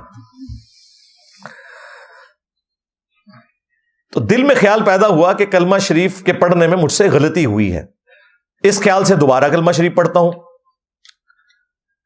دل پر تو یہی کہ صحیح پڑھا جاوے، لیکن زبان سے بے ساختہ بجائے رسول اللہ صلی اللہ علیہ وآلہ وسلم کے اشرف علی نکل جاتا ہے. استغفر اللہ. حالانکہ مجھے اس بات کا علم ہے کہ اس طرح درست نہیں. اچھا وہ کہتے ہیں دیکھیں جی وہ مان رہا ہے. اللہ کے بندو، ہم بابی کو نہیں کہہ رہے، بابے کو کہہ رہے ہیں جس کو یہ خط لکھ رہا ہے. وہ نہیں مانا، یہ تو مان رہا ہے، واقعی غلطی مان رہا ہے، اور اس کے اوپر سے قلم بھی اٹھا ہوا ہے. اس وقت تک تو قلم اٹھا ہوا ہے اس سے، کیونکہ جامعہ ترمذی میں پوری سند کے ساتھ یہ حدیث موجود ہے، اور بلکہ صحیح بخاری کے اندر تعلیقاً امام بخاری بھی مولا علی علیہ السلام کا قول لے کر آئے ہیں کہ جب سیدنا عمر نے ایک مجنون پاگل شخص کے اوپر ہاتھ جاری کر دی تو مولا علی نے انہیں روکا اور کہا امیر المومنین، اللہ تعالیٰ نے 3 لوگوں سے قلم اٹھا لیا ہے، ایک سویا ہوا شخص جب تک کہ بیدار نہ ہو جائے، دوسرا نابالغ جب تک کہ بالغ نہ ہو جائے، اور تیسرا مجنون اور پاگل شخص۔ تو حضرت عمر نے اپنا ڈیسیژن واپس لے لیا، اور یہ حدیث مرفوع بھی ہے، مولا علی نے ہی روایت کی ہے نبی علیہ السلام سے، جامع ترمذی کے اندر بھی، سنن ابن ماجہ کے اندر بھی۔ تو اس کا سہارا لے لیتے ہیں، خواب اور مجنون، وہ کہتے ہیں یہ بھی مجنون ہی تھے نا، قلندر کہہ لیں، مجذوب کہہ لیں، وہ کہتے ہیں اللہ کی محبت میں ان کی دماغ کی لو چٹک گئی ہوتی ہے، وہ سنا ہے نا مفتی صاحب نے کہا چٹک گئی،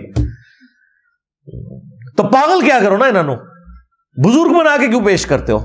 نہیں، اللہ کی محبت میں، اللہ کی محبت کی تو بات نہیں ہو رہی ہے، تو رسول اللہ کے ساتھ گستاخی کر رہے ہیں۔ اور تم نے ہمیں سکھایا تھا، میں بھی 31 سال تک بریلوی رہا ہوں، کہ با خدا دیوانہ باش، با محمد ہوشیار، دیوانگی صرف اللہ کے لیے چلے گی، رسول اللہ کے لیے دیوانگی نہیں ہوگی۔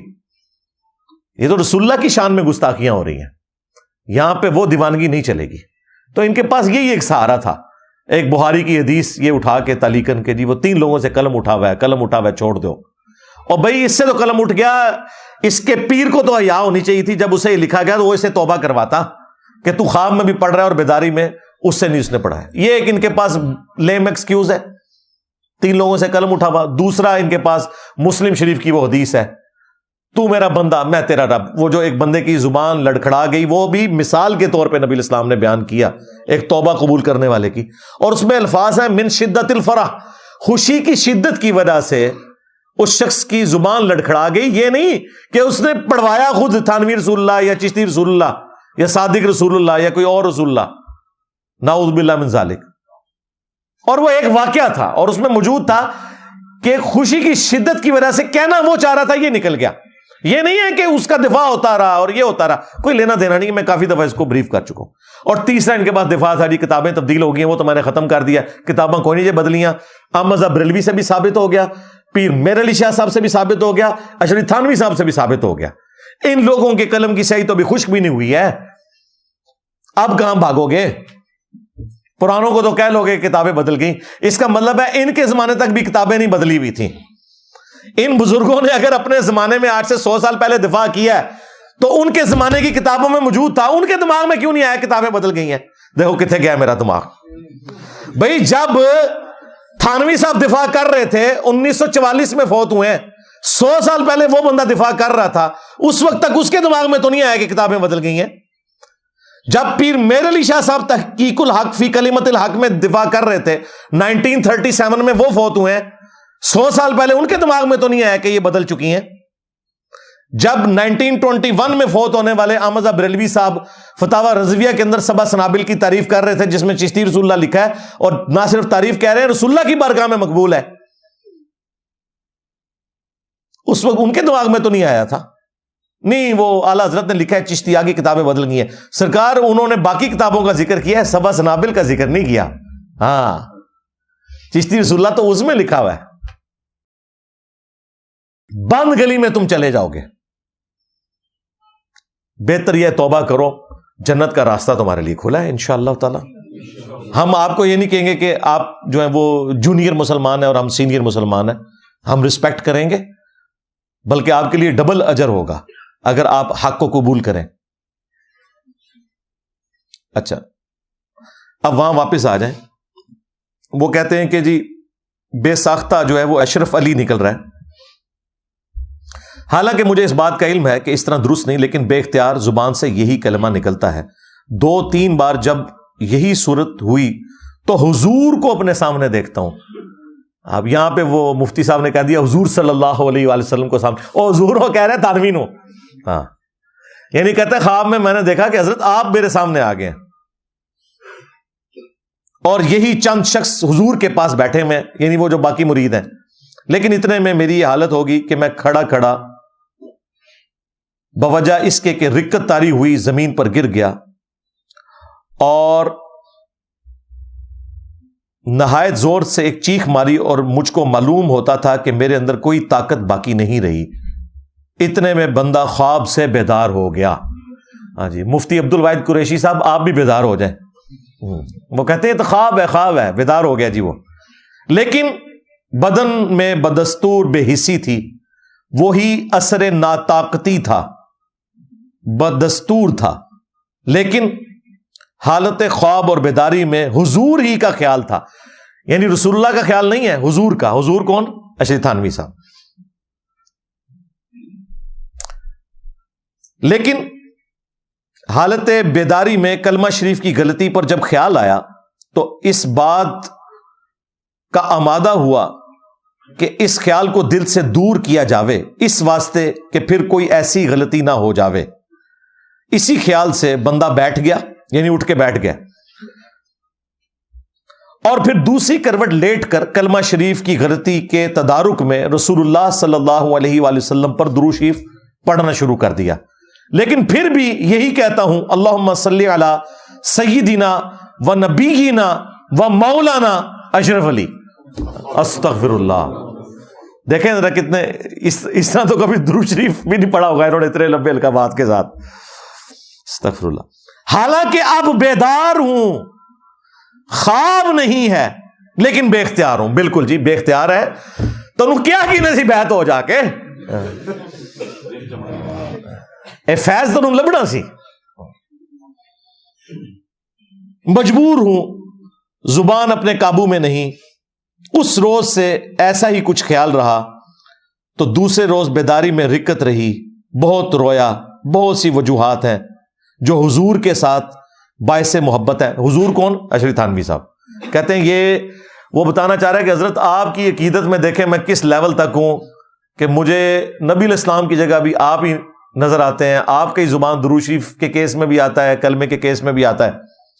مجھے بتائیں یہ خط اگر کوئی زرداری صاحب کو لکھ دے اور تھانوی رسول اللہ کی بجائے زرداری رسول اللہ لکھے, یا خان صاحب کو لکھ دے نیازی رسول اللہ, یا نواز شریف صاحب کو میاں رسول اللہ لکھ دے, میں آپ کو اللہ کی قسم اٹھا کے کہتا ہوں یہ تینوں بھی جو ہے نا کانپنا شروع کر دیں گے. وہ کہیں گے خدا دا نائی مروان لگا سانو. لیکن ادھر دیکھیں یہ جواب کیا لکھ رہے ہیں. یہ کہتے ہیں جی یہ تھانوی صاحب کے مرید کو برا کہتا ہے, اس بیچارے کا تو اختیار نہیں تھا. ہم یہ نہیں کہہ رہے کہ بابی برا تھا, ہم بابے کو کہہ رہے ہیں کہ تمہیں کوئی خط لکھے تو تم کہو کہ یار تو آپ ہی جنم ہی جائے گا, منو ہی لے کے جائے گا, شیطان دے ہتھے چڑھ گئے. یہی کہیں گے نا. جواب, اس واقعہ میں تسلی تھی. یہ انہوں نے ایمانداری کیا, انہوں نے خواب نہیں لکھا, انہوں نے مان لیا کہ یہ واقعہ تھا جو خواب میں بھی تھا, بیداری میں بھی تھا. اس واقعہ میں تسلی تھی کہ جس کی طرف تم رجوع کرتے ہو, یعنی میں پیر ہوں تمہارا, میری طرف تم رجوع لاتے ہو, وہ بعون ہی تعالی, اللہ کی مدد سے وہ آپ کا پیر متبع سنت ہے. بس ایک لائن میں جواب لکھا ہے. سوال ہویا 2 صفحے دا, اس کی بجائے لکھتے ہیں کہ بھائی لا حول ولا قوت الا باللہ کی تسبیح روزانہ پڑھ, اعوذ باللہ من الشیطان الرجیم پڑھ, تاکہ اللہ تعالیٰ تجھے اس سارے معاملے سے باہر نکالے. تو ہمارے استاد غامدی صاحب بھی جو ہے نا وہ انہوں نے بھی خام خواہ جو ہے نا اس کا دفاع اس اعتبار سے کیا کہ بھی تصوف میں یہ ذرا معاملات اور ہوتے ہیں اور اس طرح بزرگوں پہ گرفت نہیں کی, کون سی دین کی خدمت ہو رہی ہے. پھر بعد میں جب پریشر آیا تو انہوں نے کہا نہیں میرا تو یہ عقیدہ نہیں ہے, میں ان کے رخ سے بتا رہا. ان کے رخ سے 2 گھنٹے ضائع کرنا اپنی زندگی کے یہ بتانے کے لیے کہ وہ یہ گند کیوں کھاتے تھے, یہ تو اسی طریقے سے ہے کہ کوئی بیٹھ کے گند کھائے, آپ 2 گھنٹے میں لیکچر ریکارڈ کرائیں, نہیں آپ کو پتہ نہیں ہے جب اس کی پہلی چمچ جاتی ہے تو یہ ٹیسٹ آتا ہے, تو دوسری چمچ جاتی ہے تو یہ ٹیسٹ. اتنا فالتو ٹائم ہے تھوڑے کول یار, خدا دا نا جے اللہ کو ڈر جاؤ. اور پھر اس دن سے دیوبندی بڑے خوش ہیں. دیکھیں جی انجینئر صاحب جو ہے نا وہ ہمارے بزرگ, دیکھیں یہ غامدی صاحب ہی تو ہے نا, تو وہ اسی کے لیے غامدی صاحب کر رہے تھے. انہوں نے دنیا میں اپنا اجر لے لیا. میں نے تو دنیا میں کسی سے کوئی اجر نہیں لینا, آخرت میں اجر انشاءاللہ تعالی, انشاءاللہ تعالی. تو یہ جناب واقعہ مکمل ہوا. میں نے اکثر اوقات اس کو بیان کیا. اینڈ پہ میں دیوبندی پبلک کو ہوشیار کرنے کے لیے باقی مسلمانوں کو بھی, خواہ وہ بریلوی ہوں, اہل حدیث ہوں, شیعہ ہوں, دیوبندی ہوں, سب کے لیے چند ایک آیات اور حق چار یار کی نسبت سے 4 مثالیں میں پیش کروں گا صحابہ اکرام کی زندگی سے کہ ان کا ایٹیچیوڈ کیا تھا، کہ کیا وہ بھی اسی طریقے سے اندھے بن کر کسی کے پیچھے چلتے تھے یا واقعی وہ دیکھتے تھے کہ قرآن و سنت کیا کہتا ہے۔ لیکن تفصیل میں جانے سے پہلے ایک دفعہ درود شریف پڑھ لیں۔ اللہم صلی علی محمد وعلی آل محمد واصحاب محمد وازواج محمد وامت محمد اجمعین الی یوم الدین۔ میرے بھائیو، قرآن حکیم میں اللہ تبارک و تعالی نے یہود و نصارہ کی خرابیوں کا ذکر کرتے ہوئے ایک خرابی کا ذکر کیا۔ سورہ التوبہ کی آیت نمبر 31، اتخذوا احبارہم ورہبانہم اربابا من دون اللہ۔ یہود و نصارہ نے اپنے احبار کو یعنی علماء کو اور رہبان یعنی صوفیاء کو، جوگیوں کو رب مان لیا ہوا تھا اللہ کے مقابلے پر۔ اب یہ جو ایٹیچیوڈ ہے اس کی ایکسپلینیشن خود نبی صلی اللہ علیہ وآلہ وسلم نے کی۔ عدی ابن حاتم جو مشہور فیاض عرب کے تھے، حاتم تائی، وہ کرسچن تھے اور ظاہر اہل فطرت میں وہ، ان کا بیٹا جو ہے وہ مسلمان ہوا، صحابی عدی ابن حاتم۔ وہ کہتے ہیں کہ میرے گلے میں سلیب لٹکی ہوئی تھی، اسی حالت میں میں نے اسلام قبول کیا اور میں نے رسول اللہ صلی اللہ علیہ وآلہ وسلم سے عرض کی کہ اے اللہ کے رسول صلی اللہ علیہ وآلہ وسلم، قرآن میں ایک آیت ایسی ہے جو مجھے کھٹکتی ہے، اور وہ آیت یہ ہے کہ یہود و نصارہ نے اپنے علماء کو اور اپنے صوفیوں بزرگوں کو رب مان لیا تھا اللہ کے مقابلے پر۔ تو یا رسول اللہ، ہم تو اپنے علماء اور بزرگوں کی پرستش تو نہیں کرتے تھے، تو قرآن میں ہمیں اس اعتبار سے کیوں کہا گیا؟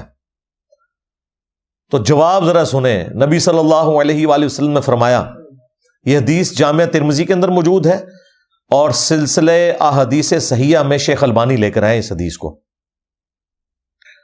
آپ صلی اللہ علیہ وآلہ وسلم نے فرمایا کہ اے عدی ابن حاتم، کیا جب تمہارے علماء اور یہ رہبان تمہیں کوئی بات بتاتے تھے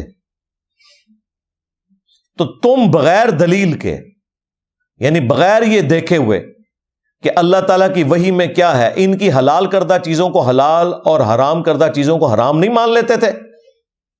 ان کا یا رسول اللہ ایسا ہی تھا۔ فرمایا یہی تو ان کو رب بنانا ہے، کیونکہ شریعت کا کسٹوڈین اللہ ہے اور اس کے بہاف کے اوپر پروفٹ ہے، باقی تو سب فالوور ہیں۔ یعنی نبی الاسلام دوسرے الفاظ میں یہ کہہ رہے تھے، عدی ابن حاتم تم نے کر لینا تھا غور کہ کتابوں کا دین اور ہے، بابوں کا دین اور۔ ہاں، آگے سے انہوں نے نہیں کہا کہ یا رسول اللہ علماء سے تو پوچھ کے چلنا چاہیے، تو میں علماء سے ہی پوچھتا تھا نا۔ اس کا مطلب ہے کہ علماء سے بھی جو پوچھنا ہے نا، تو ان سے یہ پوچھنا ہے کہ بھائی لکھا کہاں ہوا ہے۔ ہاں، یہ نہیں کہ آپ کا کیا اس میں نظریہ ہے، یہ نبی الاسلام یہ بتا رہے ہیں۔ اسی کو میں نے عرض کیا مرنے سے پہلے، اے مسلمان کر لے اس پہ غور، کتابوں کا خدا اور ہے، بابوں کا خدا اور، کتابوں کا پیمبر اور ہے، بابوں کا پیمبر اور، کتابوں کا دین اور ہے، بابوں کا دین اور۔ اگرچہ بابے بھی اسی خدا رسول اور دین کے ماننے والے تھے، لیکن انہوں نے تعلیمات جو پیش کی وہ اپنے بزرگوں کی پیش کی، گویا کہ پھر وہ اس خدا رسول کے ماننے والے نہ تھے، زبان حال سے، یعنی ایک شستہ اردو میں محاورتاً یہ بات کرتا ہوں۔ اور نبی الاسلام نے بھی یہی کیا نا، ڈائریکٹ تو وہ عبادت کوئی نہیں کر رہے تھے، لیکن نبی الاسلام نے کہا یہی ان کو رب بنانا ہے کہ ان کی بات کو بغیر تحقیق کے مان لو۔ تو بھائی جب ہم کہتے ہیں کہ تمہارے بزرگوں کا خدا اور ہے، تو یہ ان کو رب ماننا ہے، بزرگوں کو۔ تمہارے بزرگوں نے اپنے بزرگوں کو رب مانا ہوا تھا، یہ نبی الاسلام نے ڈیفینیشن کی ہوئی ہے کہ کتابوں کا خدا اور ہے، بابوں کا خدا اور۔ دیکھیں نا، وہ عدی ابن حاتم کہہ رہے ہیں میں تو نہیں پوچھ رہا، یہ مجھے کہتے ہیں نا انجینئر صاحب کہتے ہیں ہمارے بابوں کا خدا اور ہے، تو عدی ابن حاتم نے کیوں نہیں رسول اللہ کو کہا کہ یا رسول اللہ یہ آپ ہمارے اوپر جھوٹا الزام لگا رہے ہیں؟ انہوں نے سوال کے انداز میں پوچھا کہ ہم نہیں پوچھتے تھے، آپ نے فرمایا گویا کہ پوچھتے ہی تھے، جب ان کی بات کو بغیر دلیل کے مانتے تھے کہ وہی میں کیا لکھا ہے، گویا انہی کو پوچھ رہے تھے۔ ثابت ہو گیا نا جی؟ ہاں، اور نبی الاسلام کی یہ تربیت اللہ نے کی ہے قرآن میں، ایتونی بکتاب من قبل ھذا او اثارۃ من علم ان کنتم صادقین۔ اے نبی، ان سے فرماؤ کہ اگر تم نے کوئی دلیل پہ مجھ سے بات کرنی ہے، قرآن کو نہیں مانتے، تو ایتونی بکتاب من قبل ھذا، اس کتاب سے پہلے کوئی اور کتابیں ہیں نا وہ لے آؤ میرے پاس، او اثارۃ من علم، یا علم کے آثار، کوئی انبیاء کی وحی، کوئی انبیاء کی سنت، احادیث چلتی آ رہی ہوں وہ لے آؤ۔ جو لوگ کہتے ہیں نا سنت کا ذکر قرآن میں کہا ہے، اس میں موجود ہے، یا کتاب لے آؤ یا انبیاء کے آثار لے آؤ اگر تم سچے ہو۔ تو نبی الاسلام کی اللہ نے خود تربیت کی ہے کہ کتابوں سے بات کرنی ہے، یہ نہیں کہ بزرگ فرماتے ہیں اور بابے فرماتے ہیں۔ تو الحمدللہ یہ جو آیت مبارکہ ہے کہ لاؤ میرے پاس کوئی کتاب یا علم کی بات، ایتونی بکتاب من قبل ھذا او اثارۃ من علم، یعنی کتاب بھی اور علم بھی۔ اسی کو میں نے عرض کیا کہ نہ میں وابی نہ میں بابی، میں ہوں مسلم علمی کتابی۔ ہاں کہتے ہیں کتنے لکھے ہے؟ قرآن وچ لکھے ہے، ایتونی بکتاب من قبل ھذا او اثارۃ من علم۔ ہم مسلم ہیں، کتاب اور علم کے مطابق چلنے والے ہیں، نہ کہ بزرگوں کی گستاخانہ تعلیمات، ان کی ذاتی خرافات پہ چلنے والے ہیں۔ اور پھر اللہ کے محبوب صلی اللہ علیہ وآلہ وسلم نے اپنی امت کو یہی چیز ٹرانسفر کی ہے۔ المستدرک للحاکم میں حدیث موجود ہے، اپنے بعد دو چیزیں چھوڑ کے جا رہا ہوں جنہیں مضبوطی سے پکڑ لو گے کبھی گمراہ نہیں ہوگے، ایک اللہ کی کتاب ہے اور دوسری اس کے رسول کی سنت صلی اللہ علیہ وآلہ وسلم۔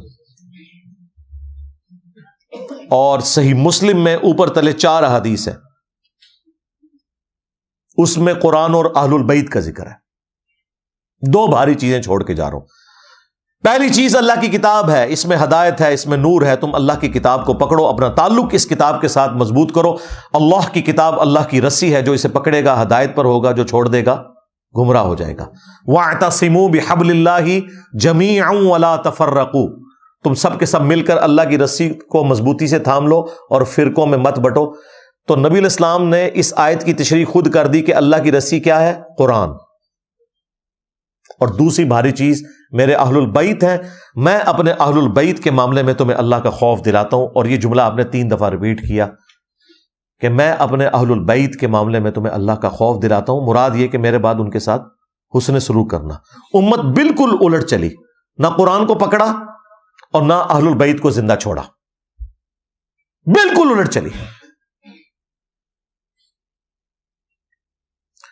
سورۃ النساء میں ایک بڑی زبردست آیت مبارکہ ہے، 59 نمبر، یا ایھا الذین آمنوا اطیعوا اللہ واطیعوا الرسول، اے اہل ایمان اطاعت کرو اللہ کی اور اطاعت کرو اس کے رسول کی، واولی الامر منکم، اور اپنے حکمران کی بھی۔ لیکن حکمران کے ساتھ اطاعت کا لفظ نہیں آیا، یہ فرق کیوں اللہ نے کیا؟ تاکہ یہ پتہ چل جائے کہ ایبسولوٹ اطاعت اللہ اور اس کے رسول کی ہے، حکمران کی ریلیٹو ہے۔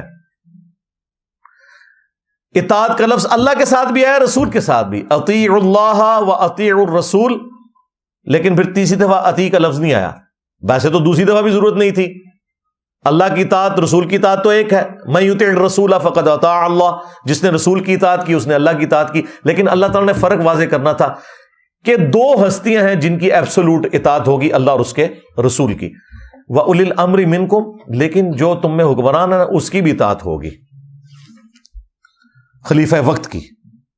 اور اسی سے انہوں نے ڈیڈکٹ کرتے ہوئے نا اماموں کی تقلید بھی ثابت کی ہے۔ وہ کہتے ہیں اولو الامر میں صرف خلیفہ وقت نہیں داخل، ہمارے بڑے بڑے جو مجتہد حضرات ہیں، بزرگان دین ہیں، وہ بھی شامل ہیں۔ چلے ٹھیک ہے، کوئی مسئلہ نہیں، کر لو، تکے نہ لپا لو وچ، کوئی مسئلہ نہیں، اگے بڑھ۔ فَإِن تَنَازَعْتُمْ فِي شَيْءٍ، اگر تمہارا تنازع ہو جائے نا بزرگان دین کے ساتھ، خلیفہ وقت کے ساتھ، ظاہر تنازع اللہ رسول سے تو نہیں ہو سکتا، وہ تو کافر ہو گیا، فَرُدُّوهُ إِلَى اللَّهِ وَالرَّسُولِ، تو معاملے کو تم نے پلٹانا ہے اللہ اور اس کے رسول کی جانب۔ اب یہاں پہ یہ نہیں آیا کہ معاملے کو پلٹانا ہے بزرگان دین کی طرف، حکمران وقت کی طرف، خلیفۃ المسلمین کی طرف، خواہ وہ خلیفہ راشد ہی کیوں نہ ہو، نہیں کہا گیا۔ وہ میں آپ کو بعد میں مثال دوں گا کہ خلیفہ راشد نے بھی جہاں کہیں قرآن و سنت سے وہ ہٹے تو باقی صاحب نے ان کی اصلاح کر دی. اگرچہ خلیفہ راشد کے لیے تھا علیکم بسنتی و سنت الخلفاء راشدین المہدیین، لیکن اس کا مطلب کسی صحابی نے یہ نہیں لیا کہ خلیفہ راشد اگر قرآن و سنت کے خلاف کوئی فیصلہ کرے، بدنیتی کے اوپر نہیں، انجانے میں، تو ہم نے اس کے پیچھے چلنا ہے. نہیں، اس کی بھی اصلاح کرنی ہے. فَإِن تَنَازَعْتُمْ فِي شَيْءٍ، اگر تنازع ہو جائے تمہارا کسی معاملے میں تو معاملے کو پلٹانا ہے اللہ اور اس کے رسول کی طرف. إِن كُنتُمْ تُؤْمِنُونَ بِاللَّهِ، اگر تم اللہ پر ایمان لاتے ہو، وَالْيَوْمِ الْآخِرِ، اور آخرت کے دن کے اوپر ایمان لاتے ہو،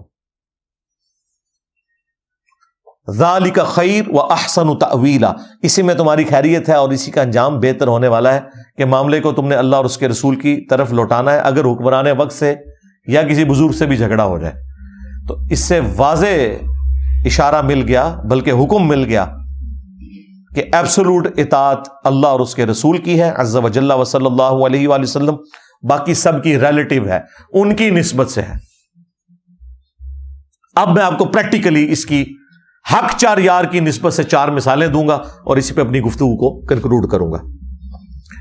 پہلی مثال صحیح بخاری اور صحیح مسلم دونوں کے اندر موجود ہے.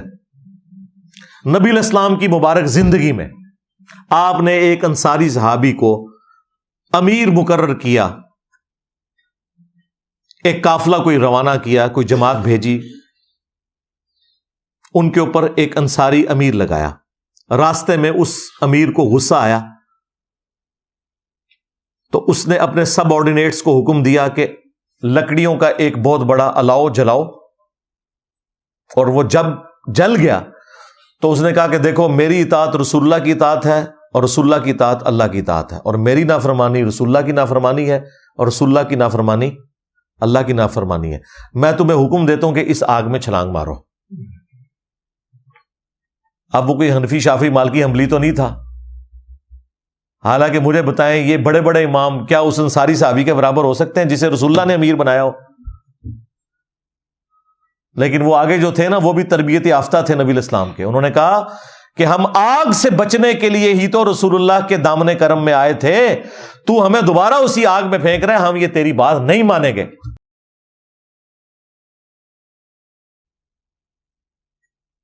واپسی پہ یہ جھگڑا رسول اللہ کی خدمت میں جب پیش کیا گیا تو آپ صلی اللہ علیہ وآلہ وسلم نے فرمایا اگر تم اس کی بات مان لیتے میرے امیر کی بھی، حالانکہ انہوں نے جو امام کھڑے کیے نا وہ رسول اللہ کے کھڑے کردہ امام نہیں ہیں، ہم ان کے احترام کرتے ہیں، لیکن ان کی طرف جو چیزیں غلط منسوب ہیں انہیں ہم غلط کہیں گے. جس طرح ہم حضرت عیسیٰ ابن مریم کا تو احترام کرتے ہیں، لیکن عیسیٰ ابن مریم کی طرف جو غلط عقیدے منسوب کر دیے کرسچنز نے وہ ہم ماننے کے لیے تیار نہیں ہیں.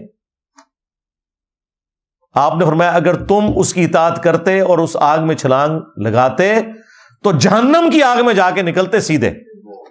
پھر نبی علیہ السلام نے فرمایا اللہ کی نافرمانی میں مخلوق کی اطاعت نہیں ہے، مخلوق کی اطاعت صرف معروف میں ہے، منکر میں نہیں ہے. بالکل کلیئر کٹ عقیدہ. مجھے بتائیں اگر نبی علیہ السلام کا مقرر کردہ امیر اس کی تقلید نہیں ہو سکتی، اس کے پیچھے آپ اندھے بن کر نہیں چل سکتے، تو باقی تے کوئی وڈے تو وڈا امیر، کوئی بزرگ امام تے شاہی کوئی نہیں اس صحابی کے مقابلے پہ جس کے پیچھے نبی علیہ السلام کھڑے ہوئے. دوسری مثال بھی بخاری اور مسلم دونوں کے اندر موجود ہے. حضرت عمر فاروق رضی اللہ تعالیٰ عنہ کے دور میں خلیفہ راشد ہیں، پیروی کا حکم ہے، لیکن کہاں تک پیروی کا حکم ہے؟ جہاں تک قرآن و سنت سے وہ مطابقت رکھ کے چلیں. جہاں کہیں ان سے مس ہینڈلنگ ہو، ظاہر انسان ہے، پھر ان کی پیروی نہیں ہے اس معاملے میں، بلکہ ان کی اصلاح کی جائے گی. وہ حدیث بخاری مسلم دونوں میں ہے. حسان ابن ثابت مسجد نبوی میں بیٹھ کے نعتیہ اشعار پڑھ رہے تھے. حضرت عمر اپنے دور خلافت میں وہاں سے گزرے، انہیں صرف تیکھی نظروں سے دیکھا، زبان سے کچھ نہیں بولا، لیکن وہ صحابی اگرچہ شاعر تھے، شاعر بڑے کمزور دل لوگ ہوتے ہیں، ان میں بہادری والا کوئی ایلیمنٹ ہی نہیں ہوتا اس طرح کا. اور پھر حضرت عمر سامنے کھڑے ہوں، ان کا عمر اس طرح مت دیکھ میری طرف، تجھ سے بہتر شخص مسجد میں ہوتے تھے، میں انہیں بھی نعت سناتا تھا. حضرت عمر نے بھی کوئی اپنی وہ نہیں کیا کہ شرمندگی بچانے کے لیے میں تکڑا ایسا کتنے بندے بیٹھے ہوئے اس ٹائم مسجد، نہیں، ان کا جو تو نے سمجھا میں نے واقعی اسی نظر سے تجھے دیکھا ہے، مان لیا، کہا کہ اپنی اس بات کے اوپر گواہ لے کر آؤ۔ حضرت ابو ہریرہ پاس بیٹھے تھے، حضرت حسان نے ان کی طرف اشارہ کیا تو انہوں نے پھر گواہی دی، اے امیر المومنین میں گواہی دیتا ہوں کہ نہ صرف نبی علیہ السلام نے نعتیہ اشعار سنے ان سے، بلکہ ان کے لیے دعا کی کہ اے اللہ روح قدس کے ذریعے حسان کی مدد فرما جس طرح تو نے عیسیٰ ابن مریم کی مدد کی تھی، وَأَيَّدْنَاهُ بِرُوحِ الْقُدُسِ۔ بلکہ مسلم میں تو الفاظ ہیں حسان ہمارے تیر اور تلواریں اتنا زخم نہیں دیتے ان کافروں کو جو تیرے اشعار دیتے ہیں، کیونکہ عرب کے لوگ اپنی زبان کے اوپر بڑا ناز کرتے تھے نا، تو وہ پھر اشعار وہ کام کرتے تھے۔ دیکھیں نا ہمارا ایک شعر سب کو لے ڈوبا نہیں ہے، میرے نبی سا ہے ہی کوئی نہیں، تیرے بابے تھے شاہ ہی کوئی نہیں۔ آپ دیکھیں نا اس کے اندر کتنی جان ہے۔ ہاں، انا النبی لا کذب انا ابن عبد المطلب، میں نبی ہوں اس میں کوئی شک نہیں، میں عبد المطلب کا بیٹا ہوں اس میں کوئی شک نہیں۔ یہ رجز پڑا تھا نبی علیہ السلام نے غزوہ حنین میں، تو اس میں جو جان ہے تو یہ اشعار کے اندر جان ہے۔ تو حضرت عمر فاروق رضی اللہ تعالیٰ عنہ نے جب یہ بات سنی وہاں سے چلے گئے۔ اس واقعے سے کتنے مدنی پھول نکلے۔ نمبر 1، کوئی بڑے سے بڑا انسان ہو، امام ہو، بزرگ ہو، صحابی ہو، خلیفہ راشد ہی کیوں نہ ہو، سیدنا عمر، ان کے ساتھ بھی ایسا ہو سکتا ہے کہ ان سے کوئی بات چھپی رہ جائے، کوئی حدیث ان تک نہ پہنچی ہو۔ تو تواڈے امام تے شاہی کوئی نہیں، کہتے نہیں اماموں کو نہیں تھا پتا، بزرگوں کو نہیں پتا، اور حضرت عمر کو حدیث کا نہیں پتا تھا، تو کیا حضرت عمر کا مرتبہ گر گیا؟ نہیں، یہ ہو سکتا ہے۔ نمبر 2، حضرت عمر نے یہ درس دیا کہ قرآن و سنت سے جو بھی دلیل پیش کرے پھر تم نے اپنی بزرگی کو نہیں دیکھنا، اگرچہ وہ خلیفہ راشد تھے، ان کی پیروی کا حکم تھا، لیکن اس وقت تک حکم تھا جب تک قرآن و سنت کے خلاف کوئی بات نہ ہو۔ حضرت عمر بیک فٹ پہ چلے گئے۔ نمبر 3، حضرت ابو ہریرہ کی گواہی کو انہوں نے قبول کیا، یعنی حضرت ابو ہریرہ حضرت عمر کے نزدیک ثقہ اور صدوق تھے۔ بعض غالی شیعہ کی طرف سے، رافضیوں کی طرف سے یہ اعتراض کیا گیا کہ ان کا کنفلکٹ تھا، وہ کنفلکٹ تھا، وہ معاملہ کوئی اور تھا، لیکن روایت حدیث میں حضرت عمر حضرت ابو ہریرہ کو ثقہ اور صدوق مانتے تھے، ان کی حدیثیں قبول کرتے تھے۔ اور چوتھا رزلٹ یہ نکلا کہ حسان ابن ثابت شاعر ہونے کے باوجود انہوں نے یہ پرواہ نہیں کی کہ میرے سامنے کون بندہ کھڑا ہے، قرآن و سنت کی روشنی میں انہوں نے ان سے اختلاف کرنے کی جرت کی۔ یہ بھی رزلٹ نکلا۔ 2 مثالیں ہو گئی، تیسری مثال سنیں۔ صحیح بخاری میں حدیث ہے، ایک صحابی کہتے ہیں کہ جنگ جمل کے دنوں میں مجھے ایک حدیث نے بڑا نفع پہنچایا کہ میں نے رسول اللہ صلی اللہ علیہ وآلہ وسلم سے یہ سنا تھا کہ جو قوم اپنی حکومت یا عمارت کسی عورت کے سپرد کر دے وہ کبھی فلاح نہیں پائے گی۔ جب کسرا کے لوگوں نے ایک عورت کو حاکم بنایا تھا تو نبی علیہ السلام نے اس پہ یہ ورڈکٹ دی تھی۔ میں نے ارادہ کیا کہ میں حضرت علی کے خلاف حضرت عائشہ کا ساتھ دوں، لیکن میں پھر حضرت عائشہ کی سپورٹ سے پیچھے ہٹ گیا کیونکہ نبی علیہ السلام کی حدیث مجھے یاد آ گئی کہ جب عورت کے حوالے حکومت ہو جائے تو وہ قوم فلاح نہیں پا سکتی۔ میں نے یہ رزلٹ نکال لیا کہ حضرت عائشہ اور ان کے ساتھی فلاح نہیں پائیں گے حضرت علی کے مقابلے پہ، تو میں پیچھے ہٹ گیا۔ اندازہ کریں صحابہ کرام کا یہ عقیدہ تھا کہ جسے فٹ اسے گفٹ، اگرچہ یہ حدیث ایک آتش پرست عورت سے متعلق تھی، اور اس صحابی نے لگائی کس جگہ پہ؟ اما عائشہ کے اوپر سلام اللہ علیہا، لیکن بے احترامی نہیں کی۔ اس زمانے میں یہ نہیں ہوتا تھا اے بتاں لی آیتاں نے، اے کافراں لی آیتاں نے، اے وہابیاں لی آیتاں نے، اے سنیاں لی آیتاں نے، نہ، جو بھی جرم کرے گا وہ اس کیٹیگری میں فال کرے گا، وہ فٹ کر دیتے تھے۔ وہ کہتے تھے عمارت جو ہے نا وہ عورت کے سپرد نہیں ہونی چاہیے۔ بلکہ بخاری میں تو یہاں تک آیا کہ عمار ابن یاسر نے کوفے کے ممبر کے اوپر خطبہ دیا، اے لوگو سیدہ عائشہ بصرہ کے لیے روانہ ہو چکی ہیں، وہ دنیا اور آخرت میں تمہارے نبی کی بیوی ہیں، یعنی مرتبہ نہیں کوئی کم کر سکتا۔ ہاں، ہم شیعان علی ہیں، عمار ابن یاسر والے۔ اما عائشہ دنیا اور آخرت میں ہماری ماں ہے، رسول اللہ کی بیوی ہیں، یہ مرتبہ ان سے کوئی نہیں چھین سکتا۔ لیکن ساتھ ہی عمار ابن یاسر نے کہا لیکن اللہ تمہیں آزمائے گا کہ تم اللہ کی اطاعت کرتے ہو یا عائشہ کی اطاعت کرتے ہو، کیونکہ حضرت علی کی اطاعت اللہ کی اطاعت ہے۔ کیوں؟ اطیعوا اللہ و اطیعوا الرسول و اولی الامر منکم، حاکم وقت ہے، مرتبہ بھی کم ہونے نہیں دیا۔ اور کتنا گاڑا فتویٰ، اللہ تمہیں آزمائے گا کہ تم اللہ کی اطاعت کرتے ہو یا عائشہ کی اطاعت کرتے ہو، بہت گاڑا فتویٰ ہے۔ لیکن صحابہ کرام کے زمانے میں اس طرح کی چیزوں کو گستاخی شمار نہیں کیا جاتا تھا، یہ علمی ڈسکشن کے طور پہ ہوتی تھی چیزیں۔ آج چونکہ سنی شیعہ کنفلکٹ ہے، لوگوں کو فوراً فکر پڑ جاتی ہے یہ ہو گیا وہ ہو گیا۔ 3 مثالیں ہو گئی، چوتھی مثال سنیں۔ صحیح مسلم میں حدیث ہے، عبداللہ بن عمر بن عاص خانہ کعبہ شریف کے سائے میں بیٹھے ہوتے ہیں، ایک تابعی عبد الرحمن بن عبد رب کعبہ آتا ہے اور وہ ان کے سامنے بیٹھ کے اطاعت امیر کے اوپر حدیث مکمل سنتا ہے، بڑی لمبی حدیث۔ اینڈ پہ وہ سوال کرتا ہے کہ حضرت یہ حدیث آپ نے خود رسول اللہ سے سنی تھی صلی اللہ علیہ وآلہ وسلم؟ وہ کہتے ہیں ہاں، میں نے نبی اسلام کو دیکھا، میرے کانوں نے آپ کی بات سنی، میرے دل نے آپ کی بات یاد رکھی۔ اس نے آگے سے پھر وہ بات کی جو ان کے لیے ذرا ہضم کرنا مشکل ہے۔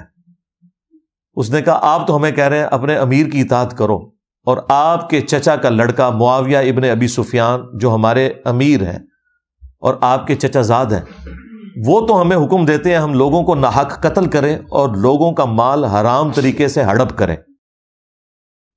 جبکہ اللہ قرآن میں کہتا ہے۔ اس تابعی نے صحابی کو آیت سنائی، سورۃ النساء کی آیت نمبر 29، یا ایھا الذین آمنوا لا تأکلوا اموالکم بینکم بالباطل، اے اہل ایمان حرام طریقے سے ایک دوسرے کا مال مت ہڑپ کرو۔ اور پھر اسی آیت میں آگے چل کے آتا ہے کہ ایک دوسرے کو ناحق قتل بھی نہ کرو۔ تو اللہ تو کہہ رہا ہے کہ آپ نے حرام خوری نہیں کرنی مسلمانوں کے ساتھ، نہ ناحق قتل والا معاملہ کرنا ہے، اور آپ کے چچا کا لڑکا معاویہ تو ہمیں کہتا ہے کہ ہم حرام خوری بھی کریں اور ناحق اپنے مسلمان بھائیوں کو قتل کریں۔ ہم اللہ کی بات مانیں یا اپنے امیر کی؟ اب یہ بات اتنی سخت تھی کہ عبداللہ بن عمر بن عاص خاموش ہو گئے تھوڑی دیر کے لیے، پھر سر اٹھا کر کہا کہ معاویہ کی اطاعت کرو ان معاملات میں جس میں وہ اللہ کے مطابق چلائے، اور جس میں وہ اللہ کی نافرمانی کرے تم معاویہ کی نافرمانی کرو رضی اللہ تعالیٰ عنہ۔ ہم تو ظاہر احترام سے ہی نام لیں گے۔ اور پھر انہوں نے فرمایا کہ آندہ کے بعد انجینئر کی ویڈیوز نہیں دیکھنی تم۔ یہ آج کل ایک اس میں ایڈ ہو گیا تشریح کے طور پہ، شرح کے طور پہ، حدیث میں نہیں تھا، کیونکہ میری حدیث سے بیان کردہ جو ہے وہ میں نے تو اس کے سامنے نہیں بیان کی ہوئی تھی حدیث تقتل الفیۃ الباغیہ۔ ہاں، عمار تجھے ایک باغی جماعت قتل کرے گی، تو انہیں اللہ اور جنت کی طرف بھلائے گا، وہ جماعت جہنم کی طرف بلائے گی، یہ میں نے تو حدیثیں انہیں پتا تھا یہ سب کچھ، اور وہ تابعی تھا۔ اور دیکھیں اس صحابی نے یہ بھی نہیں کہا کہ بھئی تم کسی صحابی کے اوپر اعتراض نہیں کر سکتے، تم تو جونیئر مسلمان ہو، تم تو تابعی ہو۔ اس زمانے میں اس قسم کی غلاظت نہیں ہوتی تھی۔ یہ حق چار یار کی نسبت سے میں نے آپ کو 4 مثالیں بیان کی ہیں، چلیں 5 تن پاک کی نسبت بھی پوری کر دیتے ہیں۔ 5ویں مثال سن لیں، جامعہ ترمذی میں موجود ہے۔ ایک شامی شخص آتا ہے اہل شام میں سے، اور عبداللہ بن عمر سے کہتا ہے کہ کیا حج تمتع کرنا جائز ہے؟ انہوں نے کہا جائز کیا ہے، سنت ہے۔ سنت اس اعتبار سے کہ نبی الاسلام نے اگرچہ حج قران کیا تھا، لیکن حج قران میں بھی ایک ہی سفر میں حج اور عمرہ جمع ہو جاتا ہے، اس اعتبار سے آپ تمتع کرتے ہیں، نفع اٹھا رہے ہوتے ہیں۔ ان کا سنت ہے، نبی الاسلام نے ہمیں حکم دیا تھا۔ تو انہوں نے کہا کہ آپ کے والد تو منع کرتے تھے حج تمتع کرنے سے، اور وہ واقعی صحیح مسلم میں موجود ہے، اور صحابہ کرام بڑے سخت ناراض تھے حضرت عمر سے۔ وہ جو عمران بن حسین ہے نا صحابی، جن کے بارے میں مسلم شریف میں ہی آتا ہے کہ انہیں فرشتوں کا سلام سنائی دیتا تھا، یہ ان کی کرامت تھی. اسی حدیث میں، وہ کٹھی حدیث ہے، اسی میں وہ کہتے ہیں کہ میں نے جب داغ لگوایا نا تو پھر مجھے سلام کی آواز آنا بند ہو گئی، پھر میں نے دوبارہ سے جب یہ معاملہ چھوڑا تو پھر مجھے سلام کی آواز آنا شروع ہو گئی. ان سے کوئی شخص آ کے پوچھتا ہے یہ حج تمتع کے اوپر جو یہ سارا معاملہ ہوا ہے، تو وہ بڑے سخت ناراض ہو کے کہتے ہیں کہ حج تمتع کو تو کسی نے منسوخ نہیں کیا، نبی الاسلام نے کیا، حضرت ابوبکر کے دور میں ہوا، جب تک کہ یہ شخص حکمران بنا. یعنی اس طریقے سے انہوں نے حضرت عمر کا نام لیا. یہ صحیح مسلم شریف میں ہے. وہ پھر اللہ کا شکر ہے حضرت علی نے اپنے دور میں آ کے حج تمتع دوبارہ سے بحال کر دیا، اور آج امت کے 99% لوگ حج تمتع ہی کرتے ہیں، کیونکہ ایک سفر میں آپ حج اور عمرہ دونوں سے نفع اٹھا لیتے ہیں. مشرکین عرب جو ہے نا اس چیز کو گناہ سمجھتے تھے کہ حج کے دنوں میں کوئی عمرہ بھی ساتھ کرے. نبی الاسلام نے ان کی رسم توڑی کہ نہیں، میرے امتی دور دور سے آئیں گے، وہ بیچارے کیا بار بار سفر کریں گے، چلو ساتھ عمرے کا بھی ایک ان کو پیکج دے دیا جائے. صرف اس کے اگینسٹ پھر یہ ہوگا کہ وہ قربانی کریں گے، کیونکہ ایک سفر میں انہوں نے تمتع کیا ہے عمرے سے بھی حج کے ساتھ، تو وہ قربانی کریں گے. وہ قربانی حج کی قربانی نہیں ہوتی، وہ حج اور عمرہ کو جمع کرنے کی قربانی ہوتی ہے. اس لیے حج جو افراد ہے نا، جس میں اکیلا حج ہوتا ہے، اس میں قربانی بھی نہیں ہوتی، کیونکہ اس میں آپ ساتھ عمرہ نہیں کر رہے ہوتے. تو ترمذی کے الفاظ ہیں، ابن عمر رضی اللہ تعالیٰ عنہ سے جب اس شامی نے کہا نا کہ آپ کے والد تو منع کرتے تھے حج تمتع سے، انہوں نے کہا مجھے بتاؤ اگر کسی بات کا رسول اللہ حکم دیں اور میرا والد کوئی اور بات کرے تو کیا میرے باپ کی بات مانی جائے گی یا رسول اللہ کی بات مانی جائے گی؟ اس نے کہا حضور کی بات مانی جائے گی. تو انہوں نے کہا پھر حضور تو کرتے تھے، آپ نے حکم دیا تھا. اچھا وہ کتنا ہوشیار تھا، وہ اس نے پہلے منوایا حضرت عبداللہ بن عمر سے. کیسے منوایا کہ جی حج تمتع جائز ہے نا جی، تاکہ بعد میں بتایا کہ تمہارے ابا جی نے بھی اس طرح کیتا سی، اور وہ ایکسپیکٹ کر رہا تھا کہ شاید ابے کی دھونس سن کے تو عبداللہ بن عمر بیک فٹ پہ چلے جائیں گے. انہوں نے کہا نہیں، میرا باپ بھی اگر کہے تو اس سے کیا فرق پڑتا ہے. کسی نے نہیں کہا کہ آپ کے ابا جنہوں نے رومن اور پرشین امپائر کو گرایا، امیر المومنین، خلیفہ راشد، اور آپ ان کے بارے میں یہ بات کر رہے ہیں کہ ان کی بات نہیں مانی جائے گی. ان کو پتا تھا رسول اللہ کے مقابلے پہ بات ہو رہی ہے. یہی تو ہم نے عرض کیا ہے، میرے نبی سا ہے ہی کوئی نہیں، کوئی بڑے سے بڑا بابا بزرگ شاید ہی کوئی نہیں نبی کے مقابلے پہ، ہمارے مقابلے پہ نہیں. خود انہوں نے یہ ہمیں بتایا تھا جی، کوئی بڑے سے بڑا غوث کتب ابدال کوئی ولی ہو کسی صحابی کے گھوڑے کے قدموں کی خاک نہیں، کہتے تھے نا. اور تم تو اپنے بابوں کو جانوروں سے بھی بدتر کہتے تھے. ہم تو صرف کہتے ہیں میرے نبی سا ہے ہی کوئی نہیں، تیرے بابے تشائی کوئی نہیں، یعنی ہمارے نبی کے مقابلے پہ.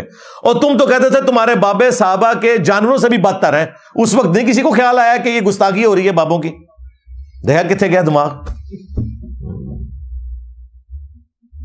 انجینئر صاحب کوئی بھی بات کرتے نا وہ فوراً تختہ مشق بن جاتی ہے، حالانکہ اس سے ورسٹ فارم میں ان کے بزرگوں کے ہاں وہ چیزیں ایگزسٹ کرتی ہیں.